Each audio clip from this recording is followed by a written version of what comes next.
Hi friends, நான் உங்கள் பாலா. இன்னைக்கு நம்ம கிளாஸில் எஸ்எஸ்சி சிஜிஎல் 2025 கேட்ட கொஸ்டின்லேருந்து ஃபர்ஸ்ட் டேல செகண்ட் ஷிஃப்ட் பார்க்க போகிறோம். ஆல்ரெடி நம்ம ஃபர்ஸ்ட் ஷிஃப்ட் நம்ம சேனலில் அப்லோட் பண்ணிட்டோம். பார்க்காதவங்க அந்த வீடியோவை பார்த்துருங்க. அதில் ஒரு 25 கொஸ்டின் சால்வ் பண்ணியிருக்கோம். இன்னைக்கு கிளாஸில் ஒரு 25 கொஸ்டின் சால்வ் பண்ண போகிறோம். ஏன் இந்த மாதிரி சீரீஸ் கொண்டு போகிறோம் அப்படின்னா, லாஸ்ட் இயர் மட்டும்தான் எடுக்யூட்டிவ் பேட்டர்ன் கொண்டு வந்திருக்கான்.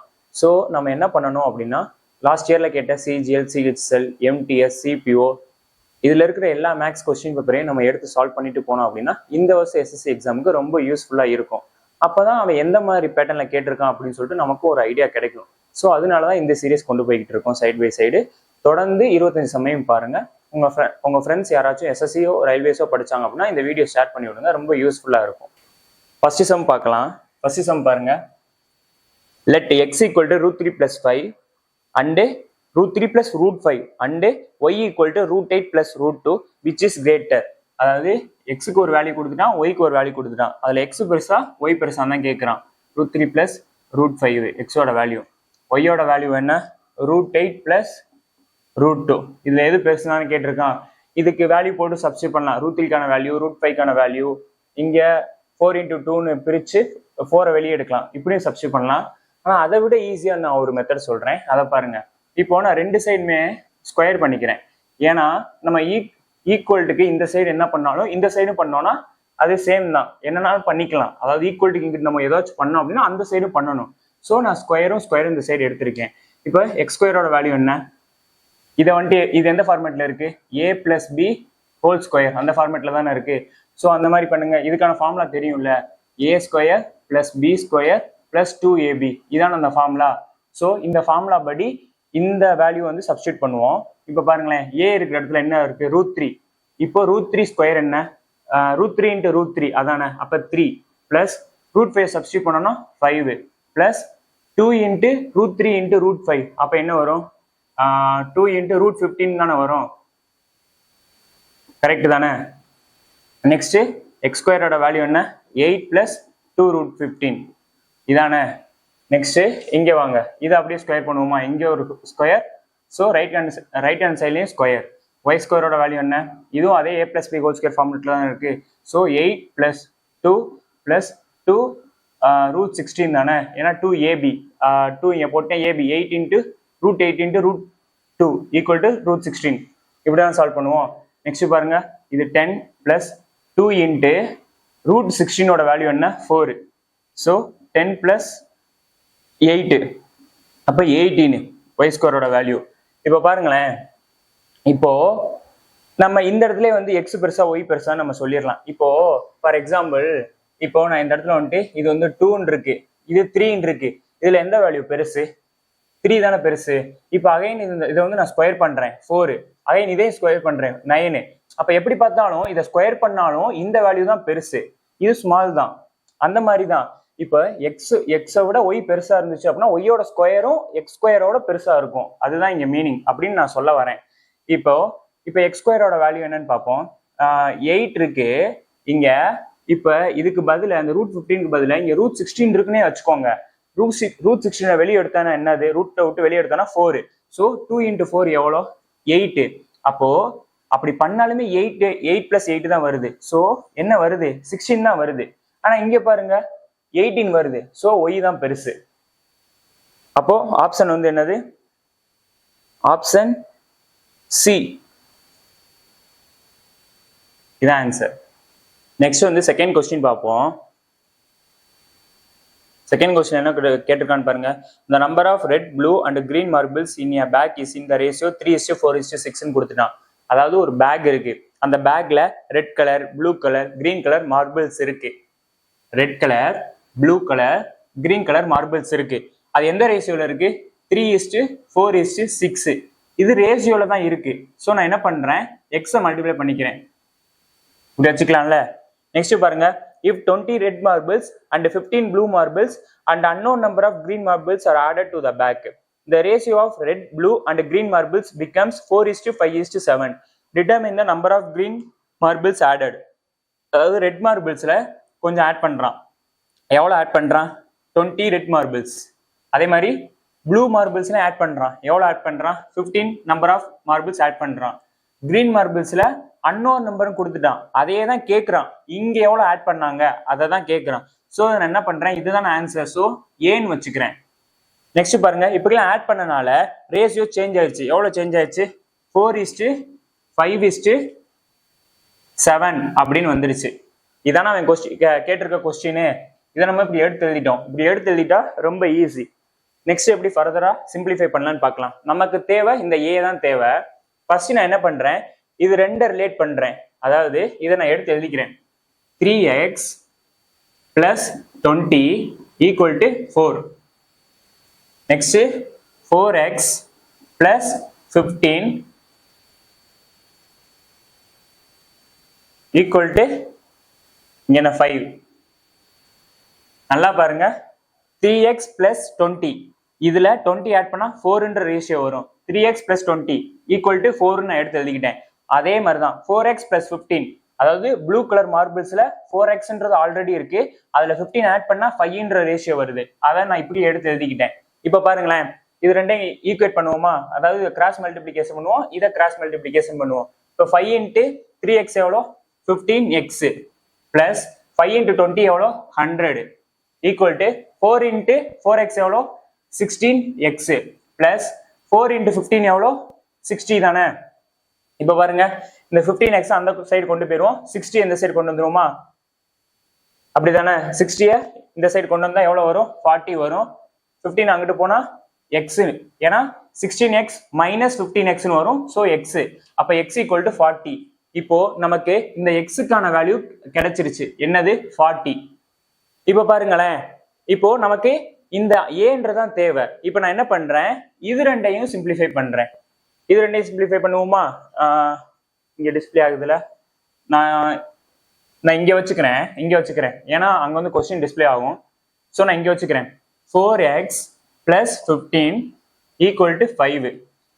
Next 6x plus a equal to 7.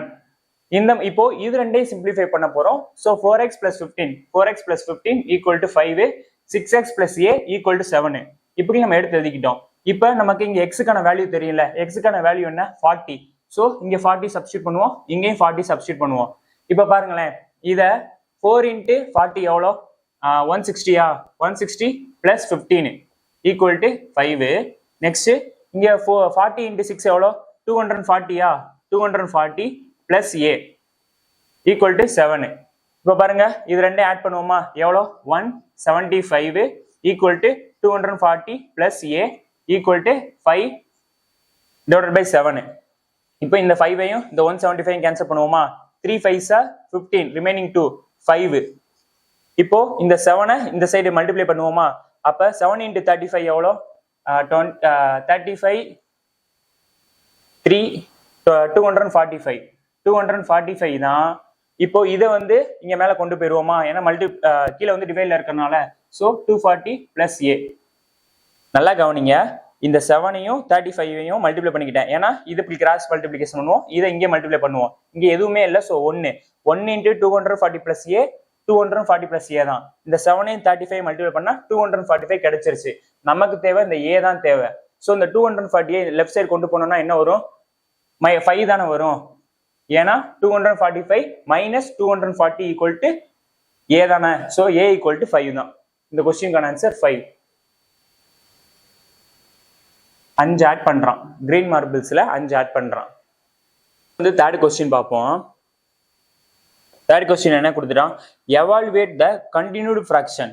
அதாவது x equal to 2 plus 1 divided by 3 plus 1 divided by 4 plus 1 by 2. அதாவது அவனே சொல்லிட்டான் ஒரு கண்டினியூட் ஃபிராக்ஷனை எவால்வேட் பண்ண சொல்லியிருக்கான். ஸோ அந்த வேர்டை நோட் பண்ணி வச்சுக்கணும், அந்த கண்டினியூட் ஃபிராக்ஷன் சொல்லிட்டு. ஏன்னா இதுக்கு ஒரு ஷார்ட்கட் இருக்கு. ஏன் கண்டினியூட் ஃபிராக்ஷன் சொல்றோம்னு பாருங்களேன். 2 3 4 நெக்ஸ்ட் அப்படியே போய்கிட்டே இருந்தா 5 6 அப்படின்ற மாதிரி போய்கிட்டே இருக்கும். ஸோ இதுதான் கண்டினியூட் ஃபிராக்ஷன். இந்த கண்டினியூட் ஃபிராக்ஷனுக்கு ஒரு ஈஸியா சிம்பிள் வே இருக்கு எப்படி பண்ணணும்னு சொல்லிட்டு. இதை நம்ம நார்மலா பண்ண என்ன பண்ணுவோம்? இதை இங்க மல்டிப்ளை பண்ணி அதை அதுக்கடுத்து அது அதுக்கப்புறம் அது அப்படியே சால்வ் பண்ணிட்டு மேல வரையும் போவோம். இப்போ பாருங்களேன், இதுக்கு ஒரு ஷார்ட்கட் இருக்கு, நல்லா ஞாபகம் வச்சுக்கோங்க இந்த ஷார்ட்கட்டை. இப்போ பாட்டம்ல இருக்கிற நம்ம ஃபிராக்ஷனை சால்வ் பண்ணுவோம். இப்போ 2ஐயும் 4ஐயும் மல்டிப்ளை பண்ணா என்ன? 8 8 + 1 எவ்வளோ 9. அப்போ இதை சால்வ் பண்ணா 9/2 தானே. இதை சால்வ் பண்ணா நமக்கு என்ன கிடைக்குது 9/2 வருது. இப்போ இதுக்கான வேல்யூ கிடைச்சிருச்சு. இது இருக்கட்டும். இப்போ பாருங்களேன், அதுக்கு மேல இருக்கிற ஃபிராக்ஷனை பாருங்க. இப்போ 3 இருக்கு, இந்த 3 இங்க பிளஸ் இருக்கனால பிளஸ் போட்டுக்கிட்டேன். இதோட எதை ஆட் பண்ணணும்னா இதோட ரெசிப்ரோக்கல் ஆட் பண்ணணும். ரெசிப்ரோக்கல் ஆட் பண்றேன்.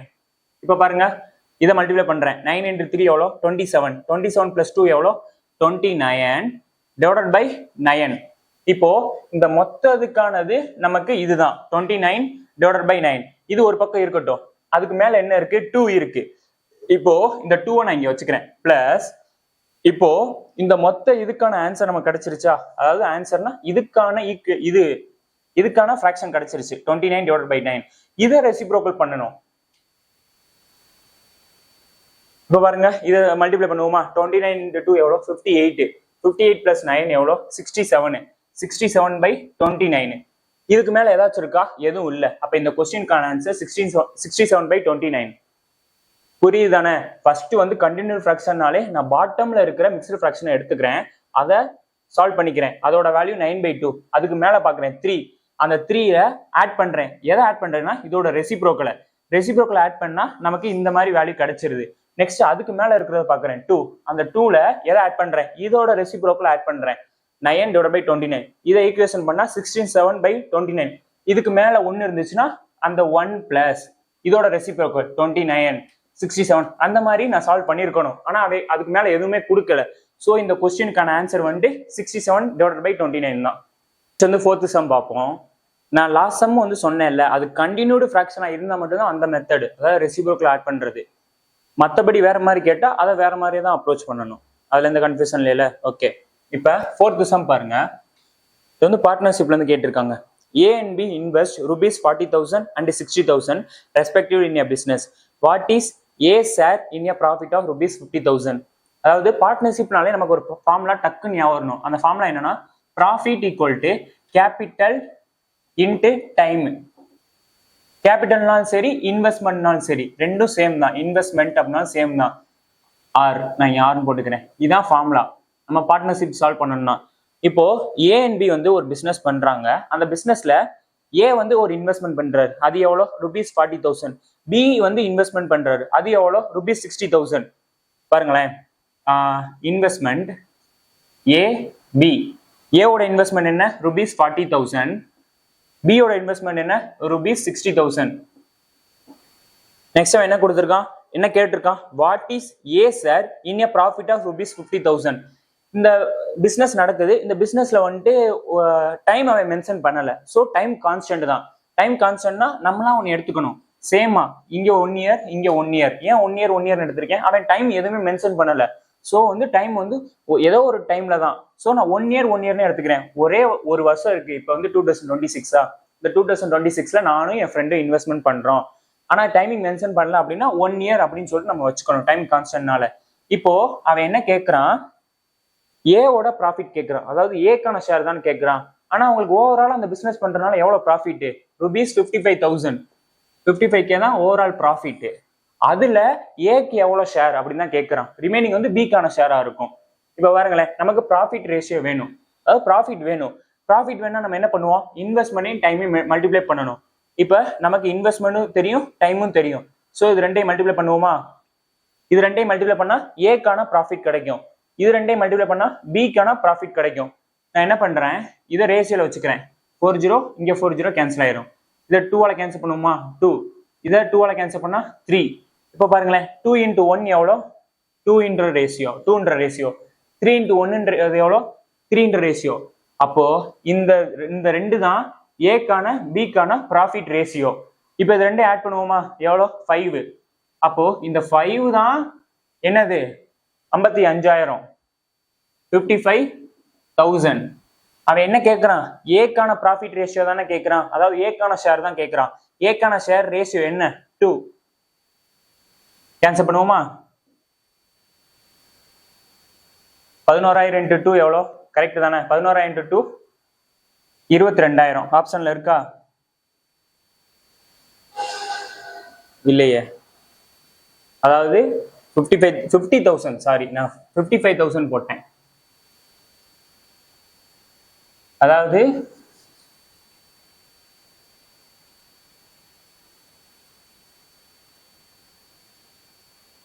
ரெண்டு பேருக்கான ப்ராஃபிட் ஓவராலா கொடுத்துட்டான். எவ்வளவு கொடுத்துட்டான்? 50,000 கொடுத்துட்டான்.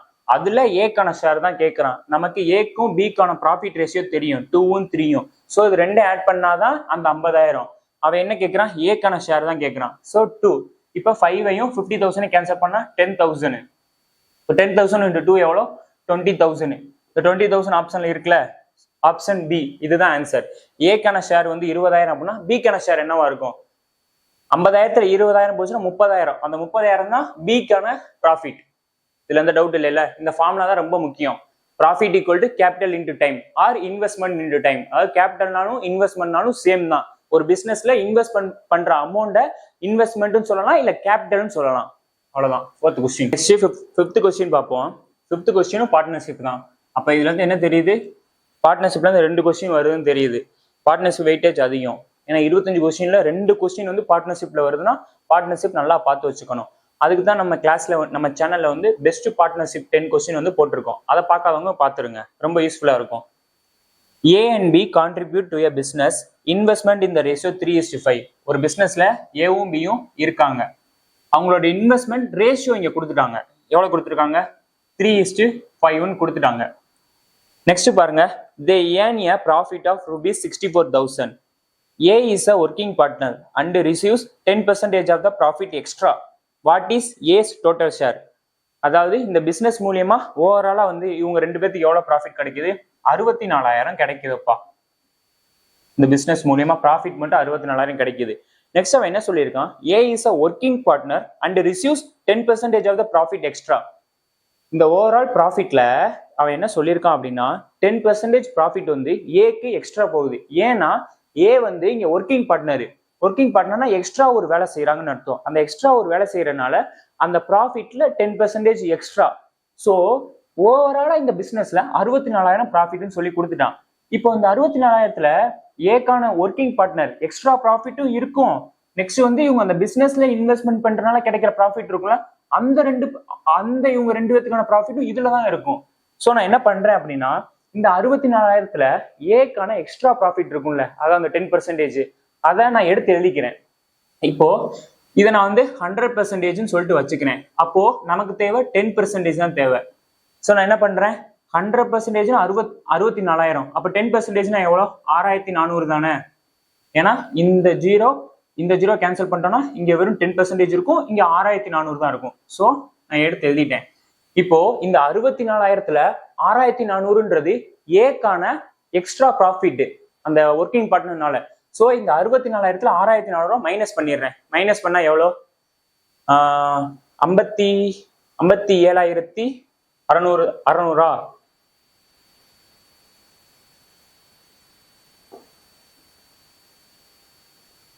கரெக்ட் தானே? 57,600, 58, 64. இதை நீங்க எப்படி டைரக்டா பண்ணீங்க அப்படின்னா எப்படின்னா, இப்போ நான் என்ன பண்றேன் அப்படின்னா ஃபர்ஸ்ட் இந்த 400 விட்டுறேன், 6,000 மட்டும் எடுத்துக்கிறேன். இந்த 64,000த்துல 6,000 கழிச்சா எவ்வளோ? 58,000. இப்போ நான் விட்டு அந்த 400 இருக்குல்ல, அதை மைனஸ் பண்ணிக்கிறேன். ஸோ 57,600. இந்த 57,600 தான் இவங்க அந்த பிசினஸ் இன்வெஸ்ட்மெண்ட் பண்ணனால கிடைக்கிற ப்ராஃபிட் இருக்குல்ல, அதுதான் இந்த 57,600.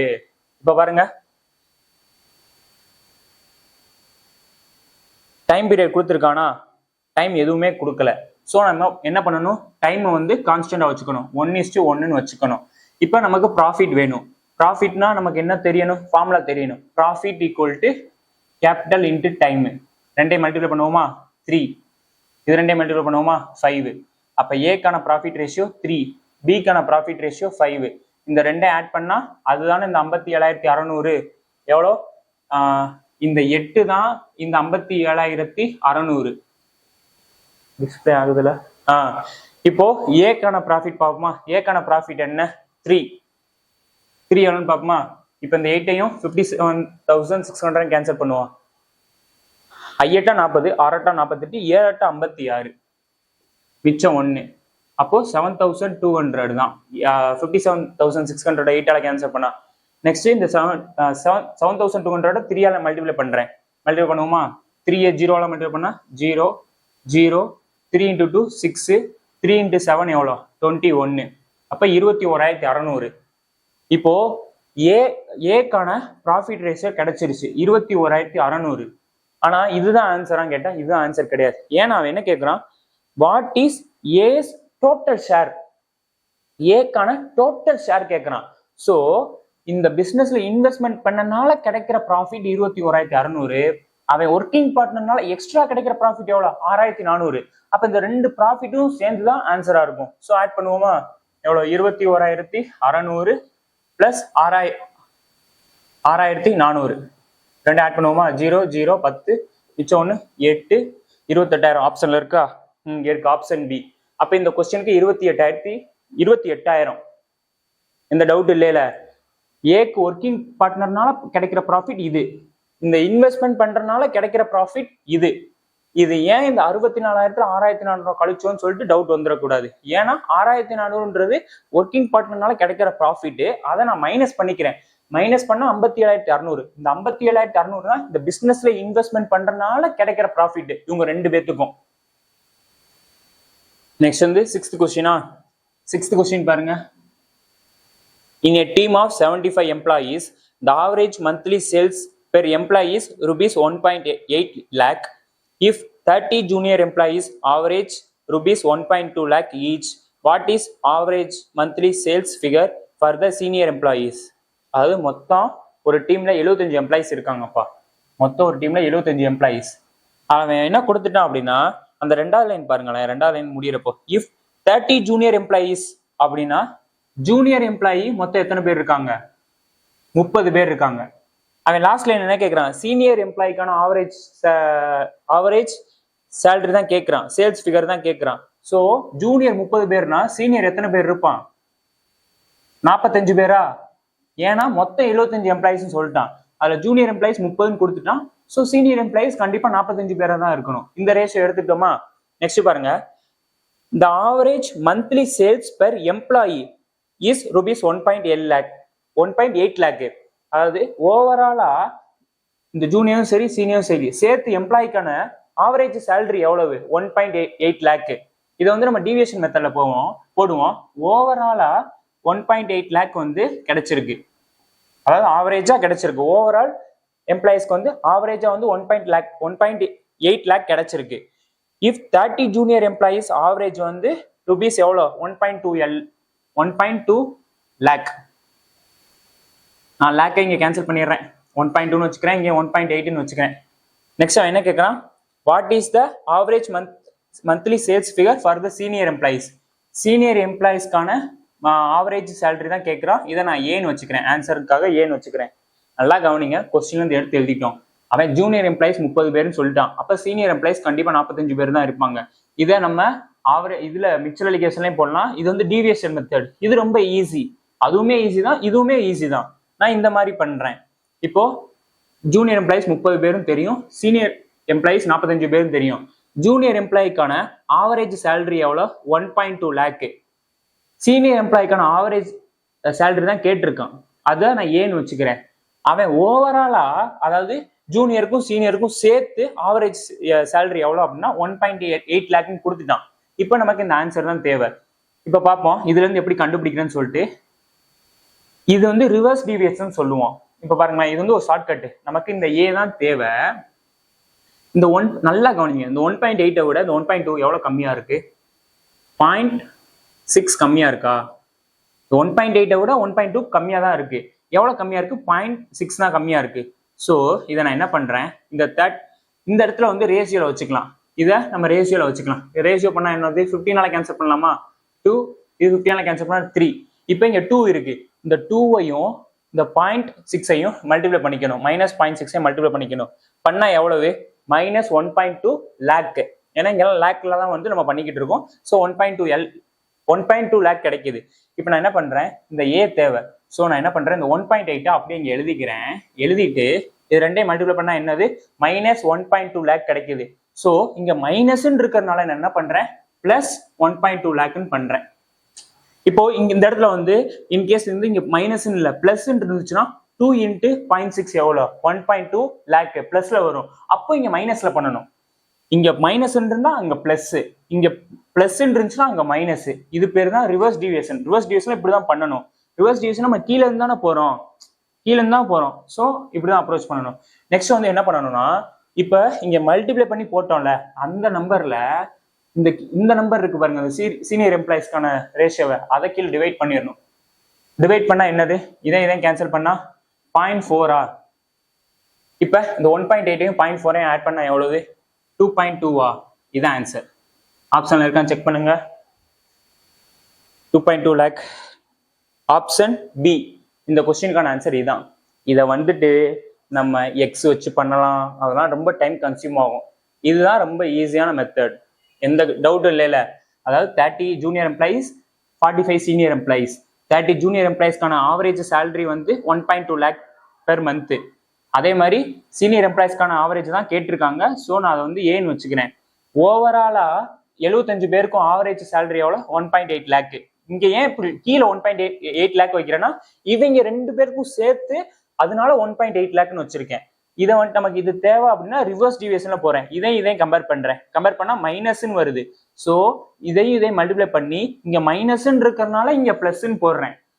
இந்த ரிவர்ஸ் டிவியேஷன் பண்றப்ப இதை கண்டுபிடிக்கணும்னா ஃபர்ஸ்ட் இதை எடுத்து எழுதிக்கிட்டேன். இங்க மைனஸ்னா அங்க பிளஸ், இங்க பிளஸ்னா அங்க மைனஸ். நெக்ஸ்ட் இங்க என்ன நம்பர் இருக்கோ அதை டிவைட் பண்ணிடுறேன், அதான் ஆன்சர். இந்த மெத்தடை நல்லா ஒரு 2 நோட்ல தனியா காப்பி பண்ணி வச்சுக்கோங்க. இது பேர் ரிவர்ஸ் டிவியேஷன், ரொம்ப யூஸ்ஃபுல்லா இருக்கும். நெக்ஸ்ட் வந்து 7th sum பார்ப்போம். The price of petrol shot up by 5%. Before the hike, the price was rupees 82 per liter. அதாவது பிரைஸ் ஆஃப் த பெட்ரோல் வந்து இன்க்ரீஸ் ஆகுதுன்னு சொல்றாங்க. எவ்வளவு இன்க்ரீஸ் ஆகுது, 100% முன்னாடி இருக்குன்னு வச்சுக்கோங்க. இன்க்ரீஸ் ஆகிறதுக்கு முன்னாடி இன்க்ரீஸ் ஆனோடனே 105% ஆகுது. ஏன்னா பிரைஸ் எவ்வளவு இன்க்ரீஸ் ஆகுது, 5% இன்க்ரீஸ் ஆகுது. இதான இதுக்கு மீனிங் நான் கொடுத்துருக்க ஃபர்ஸ்ட் லைனுக்கு. நெக்ஸ்ட் பாருங்க, before the hike the price was rupees 82 per liter. விலை உயரதுக்கு முன்னாடி 1 லிட்டர் எவ்வளோன்னு சொல்லிட்டு வித்துருக்காங்க, 82 rupeesக்கு வச்சு வித்துருக்காங்க. இதுல எந்த கன்ஃபியூஷன் இல்ல. நெக்ஸ்ட் பாருங்க, a man travels 3045 km every month and his car gives a mileage of 15 km per liter. அதாவது ஒரு பையன் இருக்கான், அந்த பையன் என்ன பண்றான்னா ஒவ்வொரு மாசத்துக்கும் வந்து அவன் கார் எடுத்துட்டு வெளியே போகணும். ஒரு மாசத்துக்கான அவன் மொத்தம் எவ்வளவு கிலோமீட்டர் ஓட்டுறான் அப்படின்னா அந்த கார்ல 3045 கிலோமீட்டர் ஓட்டுறான். நெக்ஸ்ட் அவன் என்ன கொடுத்துருக்கான், அவனோட காரோட மைலேஜ் கொடுத்துட்டான். எவ்வளவு கொடுத்துருக்கான், 1 லிட்டர் பெட்ரோல் அந்த பையன் போட்டானா 15 கிலோமீட்டர் வந்து அவன் கார் மூவ் ஆகும். அதாவது 1 லிட்டருக்கு 15 கிலோமீட்டர் மூவ் ஆகும். ஆனா அவன் வந்து அந்த ஒரு மந்த்துக்கு எத்தனை கிலோமீட்டர் டிராவல் பண்றான், 3045 கிலோமீட்டர் டிராவல் பண்றான். ஸோ நான் இங்கேயே கால்குலேட் பண்ணி வச்சுக்கிறேன். அப்ப 3045 கிலோமீட்டர் போகணும் அப்படின்னா என் காருக்கு எத்தனை லிட்டர் பெட்ரோல் போடணும், அதான மீனிங்கு. அதாவது இங்க கிடைச்சா அதானே நமக்கு கிடைக்கும். 1 லிட்டர் வந்து பெர் லிட்டருக்கு 15 கிலோமீட்டர் போகுது, அதான் வந்து இதுக்கான மீனிங். 1 லிட்டர் போட்டோம்னா 15 கிலோமீட்டர் போகுது அப்ப அந்த காரு. அப்ப 3045 கிலோமீட்டர் போகணும்னா எத்தனை லிட்டர் நம்ம அந்த காருக்கு போடணும் அப்படின்றத கால்குலேட் பண்ணுவோம். இதே கேன்சல் பண்ணலாமா, 2 0 45 எத்தனை 15 இருக்கு 3. அப்ப 203 லிட்டர் போடணும்ப்பா. 3045 கிலோமீட்டர் போகணும்னா என் காருக்கு வந்து 203 லிட்டர் போடணும். நெக்ஸ்ட் அவன் என்ன கொடுத்துருக்கான்னு பாருங்க, what is the increase in the monthly expenditure on the man's travel due to the hike on the petrol prices. அவன் என்ன கேட்கறான், எவ்வளவு பிரைஸ் வந்து இன்க்ரீஸ் ஆகுதுன்னு கேட்கறான். அதாவது நான் வந்து இன்னைக்கு பெட்ரோல் போடுறேன், இன்னைக்கு வந்து எனக்கு பிரைஸ் இன்க்ரீஸே ஆகல. ஸோ நான் ஏதோ ஒரு அமௌண்ட் கொடுக்குறேன்னு வச்சுக்கோங்க, ஒரு அமௌண்ட் வந்து கொடுத்துட்டேன் பெட்ரோல் பல்க்குக்கு. இப்போ நாளைக்கு நான் வந்துட்டு பெட்ரோல் போடுறேன், அதே என் காருக்கு பெட்ரோல் போடுறேன், ஆனால் பிரைஸ் இன்க்ரீஸ் ஆயிடுச்சு. அப்போ நாளைக்கு நான் ஏதோ ஒரு அமௌண்ட் கொடுத்துருப்பேன், அவன் அந்த அமௌண்ட்டே கேட்கறான். அந்த அமௌண்ட் கேட்கல, இப்போ இன்னைக்கும் நாளைக்கு நான் இன்னைக்கு போட்டிருப்பேன்ல, நாளைக்கு இதை விட எக்ஸ்ட்ரா எவ்வளவு போடுறேன், அதான் நாங்க meaning. What is the increase in the monthly expenditure, ஒரு மாசத்துக்கோட எக்ஸ்ட்ரா எவ்வளவு கொடுத்துருக்கோம் அப்படின்னு தானே கேட்கறான். இதுதான் கேள்வி. இதை வந்து பல விதமா சால்வ் பண்ணலாம். ஆனா நான் எப்படி வந்து இருக்கிறதுல ஈஸியான மெத்தட் நான் சொல்றேன். இப்ப இந்த 82 rupeesன்றது இன்க்ரீஸ் ஆகுறதுக்கு முன்னாடி உள்ள பிரைஸ், 1 லிட்டருக்கான பிரைஸ். 1 லிட்டருக்கான பிரைஸ் வந்து 82 rupees. இப்ப நான் என்ன சொல்றேன் அப்படின்னா, இன்க்ரீஸ் ஆனோடனே 1 லிட்டருக்கு எவ்வளவு கூடுது அப்படின்னு நான் பாக்குறேன். 1 லிட்டர் எவ்வளவு பிரைஸ் கூடுது, 5% கூடுது. அப்ப இந்த 82ல 5% என்னன்னு பாப்போமா. இப்ப இந்த 5% தான் கூடுது, இந்த 82 தான் 100%ன்னு வச்சுப்போம். அப்ப இந்த 82ல 5% எவ்வளவுன்னு பாக்குறேன். சோ இதை கேன்சல் பண்ணுவோம். 1 5s are 5, ரிமைனிங் 20. இதை மல்டிப்ளை பண்றேன். இதை 2ஆல கேன்சல் பண்ணா 10, இதை 2ஆல கேன்சல் பண்ணா 41. இங்க 10 கீழே இருக்கனால அதை டிவைட் பண்ணா 4.1. அப்ப 1 லிட்டருக்கு வந்து பிரைஸ் எவ்வளவு கூடுது அப்படின்னா 4.1 rupees கூடுது. இப்ப இது புரிஞ்சிருச்சுல. 1 லிட்டர் நான் போட்டேன்னா நேத்துக்கும் இன்னைக்கு எனக்கு எவ்வளவு டிஃபரன்ஸ் அடிக்கிறேன், 4 ரூபா 1 பைசா எக்ஸ்ட்ரா கொடுக்குறேன். அப்போ அவன் என்ன கேட்கறான், மொத்தம் எக்ஸ்பெண்டிச்சர் எவ்வளவு இன்க்ரீஸ் ஆகுதுன்னு கேட்கறான். அப்ப நான் 203 லிட்டர் போட்டிருப்பேன். அப்ப 1 லிட்டருக்கு வந்து 4.1 rupees வந்து இன்க்ரீஸ் ஆகுதுன்னா அப்ப 203 லிட்டருக்கு எவ்வளவு இன்க்ரீஸ் ஆகுது வேணும்னா இது ரெண்டையும் மல்டிப்ளை பண்ணா அதான ஆன்சரு. அப்ப நான் மல்டிப்ளை பண்றேன், 203ஐயும் 4.1ஐயும் மல்டிப்ளை பண்றேன். ஆப்ஷன் யூனிட் டிச்சு செக் பண்ணுவோமா? இல்ல எதுவும் 3 0 2 12 1 0 1 8 3 2 3 கொஸ்டின்லேயே கொடுத்துட்டான் நியரஸ்ட்னு சொல்லிட்டு. அப்போ பாயிண்டை விட்டுருவோம். ஆப்ஷன் பி 832 தான் வந்து அவன் எக்ஸ்ட்ரா கொடுக்குறான். இந்த கொஸ்டின் புரிஞ்சுல? அதாவது என்னன்னா 203 லிட்டர் என் காருக்கு போடணும்னு நான் சொல்லிட்டேன். ஆனா அவன் என்ன கேட்கறான் அப்படின்னா பிரைஸ் இன்க்ரீஸ் ஆனவுடனே நான் எக்ஸ்ட்ரா எவ்வளவு கொடுத்துருப்பேன். அதாவது நான் போன மாசம் ஓட்டுறேன்னு வச்சுக்கோங்க. போன மாசம் என்னது ஏப்ரல் மாசம் நான் வந்து என் காரை வந்து 3045 கிலோமீட்டர் ஓட்டுறேன். நான் ஏதோ ஒரு அமௌண்ட் கொடுத்து நான் ஃபியூல் போட்டிருப்பேன் என் காருக்கு. இப்ப இந்த மாசம் போடுறேன், இந்த மாசமும் ஏதோ ஒரு அமௌண்ட் கொடுத்து நான் ஃபியூல் போட்டிருப்பேன். ஆனா அவன் இந்த மாசத்துக்கான ஃபியூல் அவன் கேட்கல. போன மாசத்தை விட இந்த மாசம் எவ்வளவு எக்ஸ்ட்ரா இன்க்ரீஸா நான் எவ்வளவு கொடுத்துருக்கேன் அதானே கேட்கறான். ஸோ நான் என்ன பண்றேன் அப்படின்னா எவ்வளவு இன்க்ரீஸ் ஆகுது, 5% வந்து பெட்ரோல் பிரைஸ் இன்க்ரீஸ் ஆகுது. அப்ப 82 rupeesல 5% எவ்வளோன்னு பார்த்தா 4.1 rupees. அப்போ 1 லிட்டருக்கு 4 ரூபா 1 பைசா இன்க்ரீஸ் ஆகுது. அப்போ 203 லிட்டருக்கு போட்டேன்னா 203 லிட்டருக்கும் இந்த 4 rupees வந்து 4 ரூபா 1 பைசா வந்து ஒவ்வொரு லிட்டருக்கு இன்க்ரீஸ் ஆகும். அப்ப 203 லிட்டர் போட்டேன்னா 203 லிட்டருக்கும் 4 ரூபா 1 பைசா வந்து இன்க்ரீஸ் ஆகிட்டே இருக்கும். ஸோ நான் ரெண்டையும் மல்டிப்ளை பண்ணா 832 rupees தான் வந்து ஏன்னா நான் எக்ஸ்ட்ரா போன மாசத்தை விட இந்த மாசம் எக்ஸ்ட்ரா பே பண்ணிருக்கேன்னு அர்த்தம். அதுதான் ஆன்சர். ஓகே, நெக்ஸ்ட் வந்து எய்த் சம் பார்ப்போம். A company placed an order for 20 high-end laptops and some quantity of standard desktops. அது கம்பெனி வந்து ஆர்டர் போடுது. லேப்டாப் வந்து ஹை-எண்ட் லேப்டாப் வந்து எத்தனை ஆர்டர் போடுது, 20 ஆர்டர் போடுது. டெஸ்க்டாப் எத்தனை ஆர்டர் போடுது தெரியல, சம் குவான்டிட்டின்னு சொல்லியிருக்கான். ஸோ நான் அதை எக்ஸ்ன்னு வச்சுக்கிறேன். நெக்ஸ்ட் பாருங்க, the price of a high-end laptop was 5 times that standard desktop. இது வந்துட்டு நம்பரு எத்தனை ஆர்டர் போட்டாங்கன்னு சொல்லிட்டு. இது வந்து பிரைஸோட ரேஷியோ எப்படி இருக்கு, டெஸ்க்டாப்பை விட 5 times இன்க்ரீஸா இருக்கு. ஸோ 1 இது 5. The price of high-end laptop was 5 times that of a standard desktop. 5 times இருக்கு. டெஸ்க்டாப்பை விட லேப்டாப்போட பிரைஸ் வந்து 5 times இருக்கு. ஸோ நான் இப்படி வச்சுக்கிட்டேன். நெக்ஸ்ட் அவன் என்ன சொல்லியிருக்கான், due to the mistake the number of laptops and desktops was interchanged in the delivery. அதாவது அங்க ஏதோ ஒரு மிஸ்டேக் நடந்திருக்கு, இப்படிதான் ஆர்டர் போட்டாங்க. ஆனா அவங்க என்ன பண்றாங்க, டெலிவர் பண்ணும்போது நம்பரை சேஞ்ச் பண்ணிடுறாங்க. ஏன்னா எப்படி சேஞ்ச் பண்றாங்கன்னா இன்டர்சேஞ்ச் பண்ணிடுறாங்களா. லேப்டாப்புக்கான நம்பரை வந்து டெஸ்க்டாப்புக்கான நம்பரையும் லேப்டாப் கொடுத்துறாங்களாம். அதாவது இது வந்து ஒரிஜினலா அந்த கம்பெனி பிளேஸ் பண்ண ஆர்டர். ஆனா அவங்க வந்த ஆர்டர் எப்படி இருக்கு அப்படின்னா லேப்டாப் டெஸ்க்டாப். லேப்டாப் எப்படி இருக்கு, எக்ஸா இருக்கும். டெஸ்க்டாப் எப்படி இருக்கு, 20 இருக்கும். ஏன்னா அதான மீனிங்கு. அவங்க ஆர்டர் போட்டு லேப்டாப் 20ன்னு போட்டாங்க, டெஸ்க்டாப் வந்து ஏதோ ஒரு நம்பர்னு சொல்லிட்டு போட்டாங்க. ஸோ அதை எக்ஸ்ன்னு வச்சுக்கிட்டேன். ஆனா அவங்களுக்கு ரிட்டர்ன் வந்தது எப்படி இருந்துச்சு, இன்டர்சேஞ்ச் ஆயிடுச்சு, நம்பர் இன்டர்சேஞ்ச் ஆயிடுச்சு. அப்ப லேப்டாப் 20னா டெஸ்க்டாப் 20, டெஸ்க்டாப் எக்ஸ் அப்படின்னா லேப்டாப் எக்ஸ். இதான் வந்து அந்த நம்பரு. இப்போ பிரைஸ் வந்து அதே சேமா தான் இருக்கும், 5:1. ஏன்னா இதை தான் எடுத்து மாத்தி வச்சு விட்டாங்க. இப்போ நான் வந்து நீங்க வந்து என்கிட்ட கேட்குறீங்க, நான் வந்து பொருளை மாத்தி வச்சு விட்டேன், ஆனா அமௌண்ட் வந்து சேமா பில் அடிச்சு கொடுத்துட்டேன். அந்த மாதிரி தானே. இது வந்து கம்பெனி ஆர்டர் போட்ட லிஸ்ட், இது வந்து ஆர்டர் வந்தது தப்பா வந்தது இந்த லிஸ்ட். இதுல எந்த டவுட் இல்லைல்ல. நெக்ஸ்ட் அவன் என்ன கேட்கறான், this caused the total bill to increase by 80%. இதனால வந்துட்டு இப்படி இன்டர்சேஞ்ச் பண்ணி கொடுத்தனால 80% வந்து பில்லை விட எக்ஸ்ட்ரா வருது. அதாவது இந்த மாதிரி வந்து அந்த கம்பெனி ஆர்டர் போட்ட மாதிரி கொடுத்துருந்தாங்க அப்படின்னா பிரைஸ் வந்து 100%ன்னு வச்சுக்கோங்க. இப்போ இந்த மாதிரி வந்தனால பிரைஸ் வந்து 80% கூடிருச்சு அப்படின்னு சொல்றாங்க. What was the ratio of high and laptops to standard desktops இந்த ஒரிஜினல் ஆர்டர். இந்த ஒரிஜினல் ஆர்டர்ல லேப்டாப்போட ரேஷியோவும் டெஸ்க்டாப்போட ரேஷியோ தான் கேட்குறான். ஸோ நான் என்ன சொல்றேன், இப்போ நான் லேப்டாப் வந்து 20 லேப்டாப் வாங்குறேன்.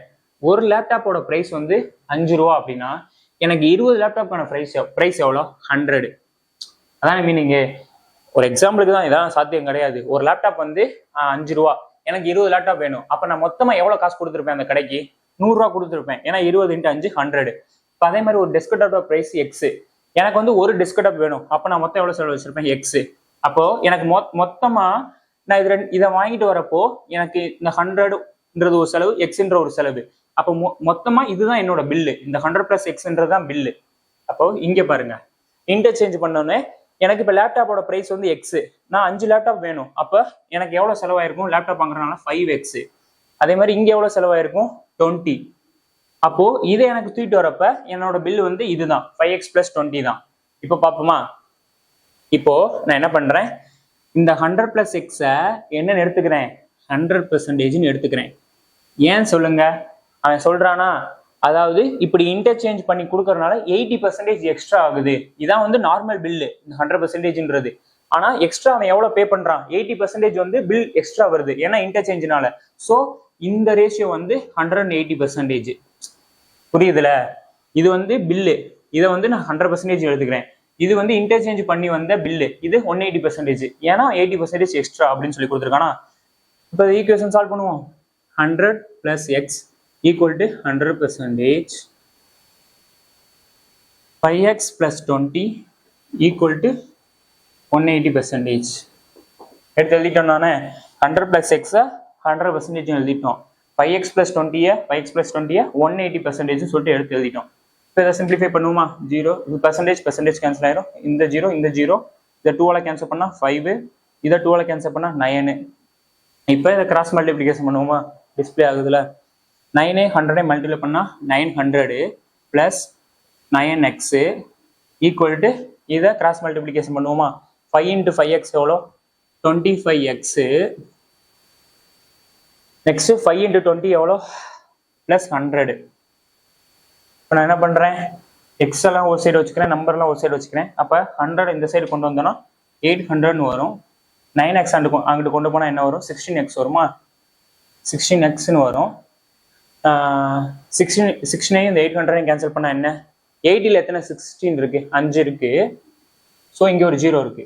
அப்போ x = 50. அப்போ x = என்னது? 50. இதான ஒரிஜினல் ஆர்டரு. இது வந்து இன்டர்சேஞ்ச் ஆர்டர். இந்த ஒரிஜினல் ஆர்டரோட ரேஷியோ தானே கேட்கறான். லேப்டாப்போட டெஸ்க்டாப்போட ரேஷியோ தான் கேட்கறான். ஸோ இந்த 0 இந்த 0 கேன்சல் ஆயிரும்.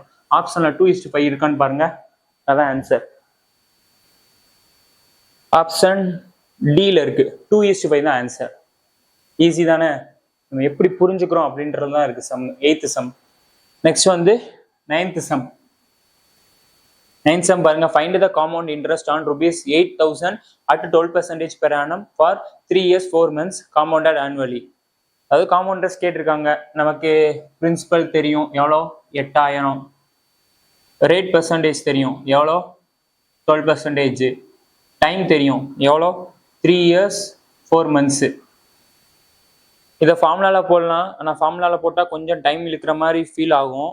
ஸோ நம்ம என்ன பண்ணலாம் அப்படின்னா டைரக்டா போட்டுருவோம். அதாவது பிரின்சிபல் வந்து 8000, காம்பவுண்ட் இன்ட்ரெஸ்ட்னா நமக்கு நல்லா தெரியும், வட்டிக்கு வட்டி. சிம்பிள் இன்ட்ரெஸ்ட்னா வட்டி, அவ்வளவுதான்.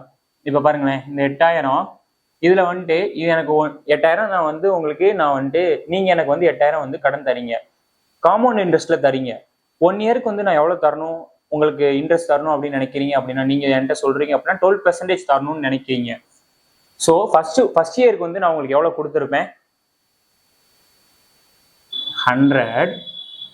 எவ்வளவு கொடுத்துருப்பேன்? அமௌண்டா கொடுத்துருந்தா 112%. நல்லா கவனிங்க, இதானே. இப்போ செகண்ட் இயர் அப்படின்னா அமௌண்டா கொடுக்கணும் அப்படின்னா 112 / 100. தேர்ட் இயருக்கு 112 / 100. இதான மீனிங். இதான் வந்து அமௌண்ட். இது வந்து ஃபார்முலா படி போட்டோம் அப்படின்னா ரொம்ப வந்து கால்குலேட்டிவ் ஆகும். இது வந்துட்டு நம்ம ஆப்ஷன் வைஸ் வந்து லாஸ்டா வந்து நம்ம அப்ரோச் பண்ற மாதிரி பண்ணலாம். அதனால இந்த மெத்தட் நான் சொல்லிக்கிட்டு இருக்கேன். இப்போ 3 இயர்னால நான் 3 டைம்ஸ் பண்ணிக்கிட்டேன். நெக்ஸ்ட் இந்த 4 மந்த்ஸுக்கு நம்ம ரேட் கண்டுபிடிக்கணும். 1 இயருக்கு 12%. அதாவது 1 இயர்னா என்னது? 12 மந்த்ஸுக்கு 12%. அப்போ 4 மந்த்ஸுக்கு 4%. ஸோ அந்த 4 மந்த்ஸுக்கு 104 / 100. இதை சால்வ் பண்ணால் நமக்கு என்ன கிடைக்கும்? அமௌண்ட் கிடைக்கும். அந்த அமௌண்ட்டையும் பிரின்சிபலையும் மைனஸ் பண்ணால் அதுதான் நமக்கு ஆன்சர். நீங்கள் என்ன இப்படிலாம் வருமா சம்மு, இதை எப்படி நான் சால்வ் பண்ணுறது அப்படின்னு சொல்லிட்டு பயந்துடக்கூடாது. ஒன்றும் பிரச்சனை இல்லை, ஈஸியாக போட்டுடலாம். இப்போ பாருங்களேன், இந்த பெர்சன்டேஜ் நான் கேன்சல் பண்ணுறேன். இந்த 2 ஜீரோ கேன்சல் பண்ணுறேன். இந்த ஜீரோ கேன்சல் பண்ணுறேன். நெக்ஸ்ட் என்ன பண்ணுறேன்? இதை கேன்சல் பண்ணுறேன். 2ஆல கேன்சல் பண்ணால் 5, இதை 2ஆல கேன்சல் பண்ணால் 4, நெக்ஸ்ட் இதை 2ஆல கேன்சல் பண்ணால் 50, இதை கேன்சல் பண்ணால் எவ்வளோ? 5 மிச்சம் 1 56. இது அகைன் கேன்சல் பண்ணால் 25, இது அகைன் கேன்சல் பண்ணால் எவ்வளோ? 28. இதை வந்துட்டு 4ஆல கேன்சல் பண்ணால் 25, இது அகைன் 4ஆல கேன்சல் பண்ணால் 28. இதுக்கப்புறம் எதுவும் கேன்சல் பண்ண முடியுமா? எதுவுமே இல்லை. நல்லா கவனிங்க. இப்போ நமக்கு ரிமைனிங் என்னென்ன இருக்கு நான் இங்கே கூட எழுதிடுறேன். 4 × 112 × 28 × 28 × 104 divided by 5 × 25 × 25. இதை வந்து நம்ம ஃபர்தராக சிம்பிளிஃபை பண்ணால் நமக்கு என்ன கிடைக்கும்? அமௌண்ட் கிடைக்கும். அந்த அமௌண்ட்டையும் இந்த பிரின்சிபலையும் மைனஸ் பண்ணால் நமக்கு காமன் இன்ட்ரெஸ்ட் கிடைக்கும். அதான் ஆன்சர் நம்ம சொல்லியிருந்தோம். இப்போ பாருங்களேன், ஆப்ஷன் பாருங்க. ஃபர்ஸ்ட் ஆப்ஷன் 3000 இருக்கு, செகண்ட் ஆப்ஷன் 4000 இருக்கு, மூணாவது ஆப்ஷன் 3689 இருக்கு, நாலாவது ஆப்ஷன் 3600 இருக்கு. இப்போ இந்த 25 25 5 இதெல்லாம் 5ஆல மல்டிப்ளை ஆகுது. இது வந்து இந்த நம்பர் வந்து இதை கம்ப்ளீட்டா டிவைட் ஆயிருக்குமா? நல்லா கவனிங்க, கம்ப்ளீட்டா டிவைட் ஆகாது. ஏன்னா இது வந்து 5 மல்டிபிள்ஸ்ல இருக்கு, இது வந்து 4 2 7 மல்டிபிள்ஸ்ல இருக்கு. கம்ப்ளீட்டா டிவைட் ஆகாது. ஸோ கண்டிப்பா பாயிண்ட்ல தான்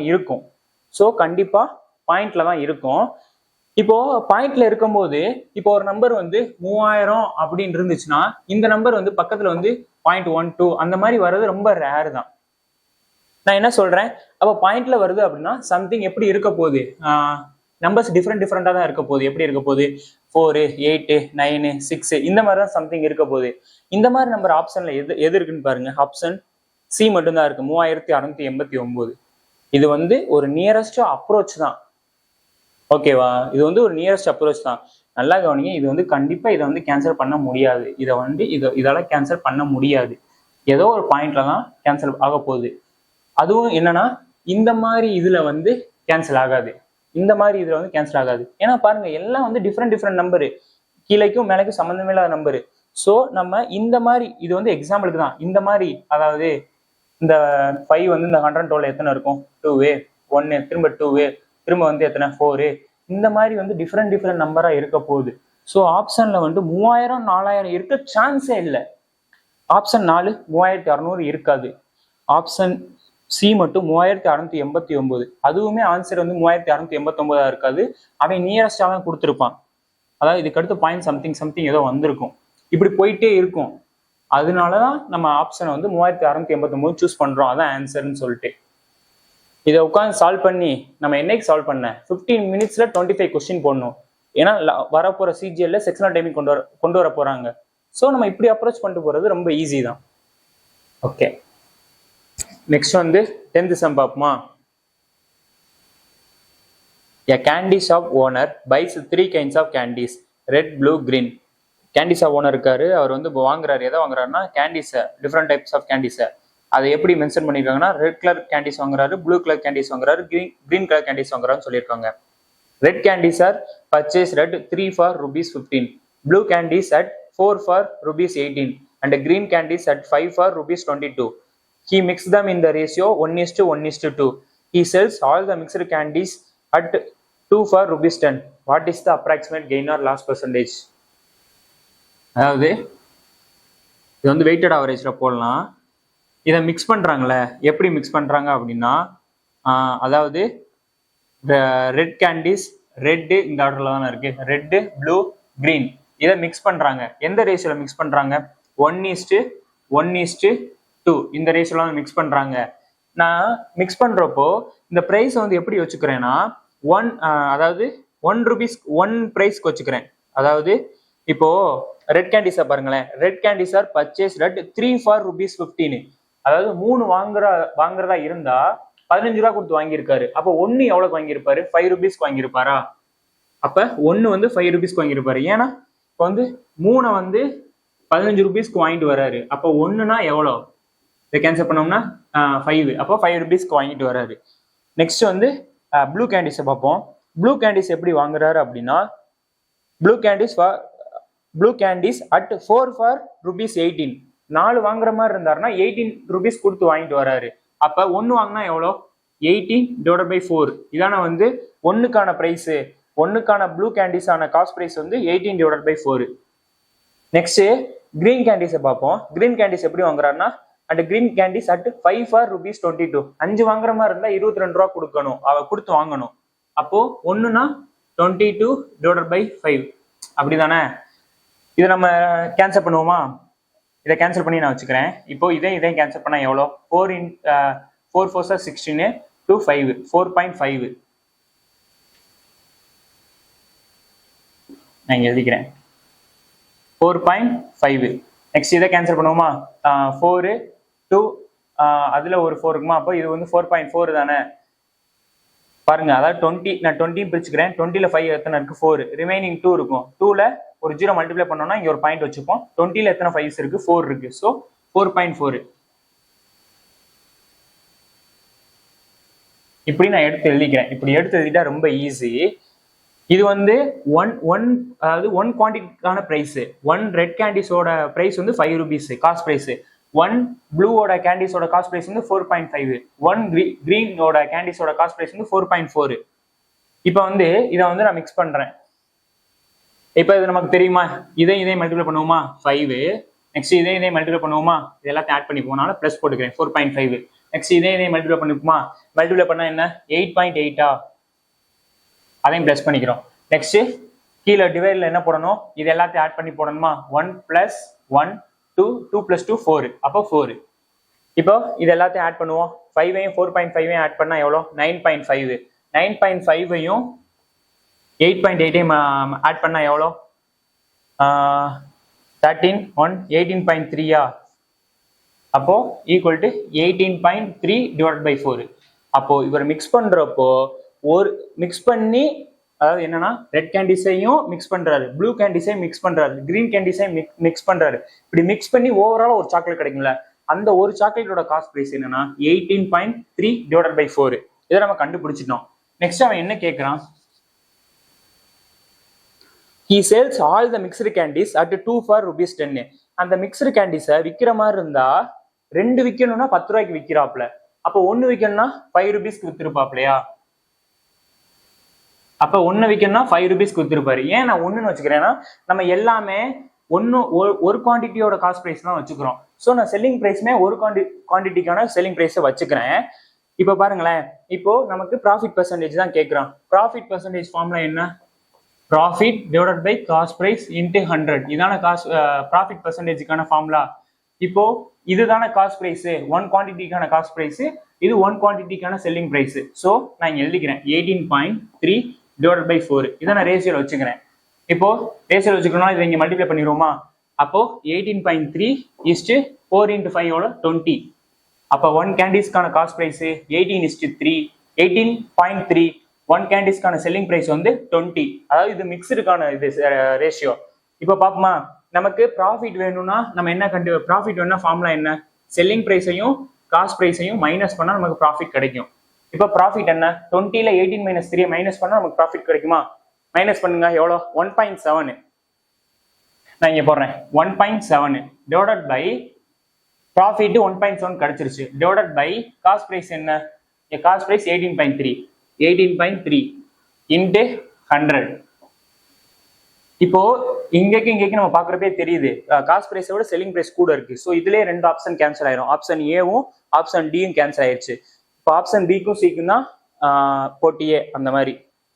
இப்போ பாருங்களேன், இப்போ இதை ஃபைனல் இதை கண்டுபிடிச்சு நம்ம இப்படி வச்சுக்கிட்டோம். இதை சால்வ் பண்ணா நமக்கு ஆன்சர் கிடைக்க போகுது. நான் என்ன பண்றேன்,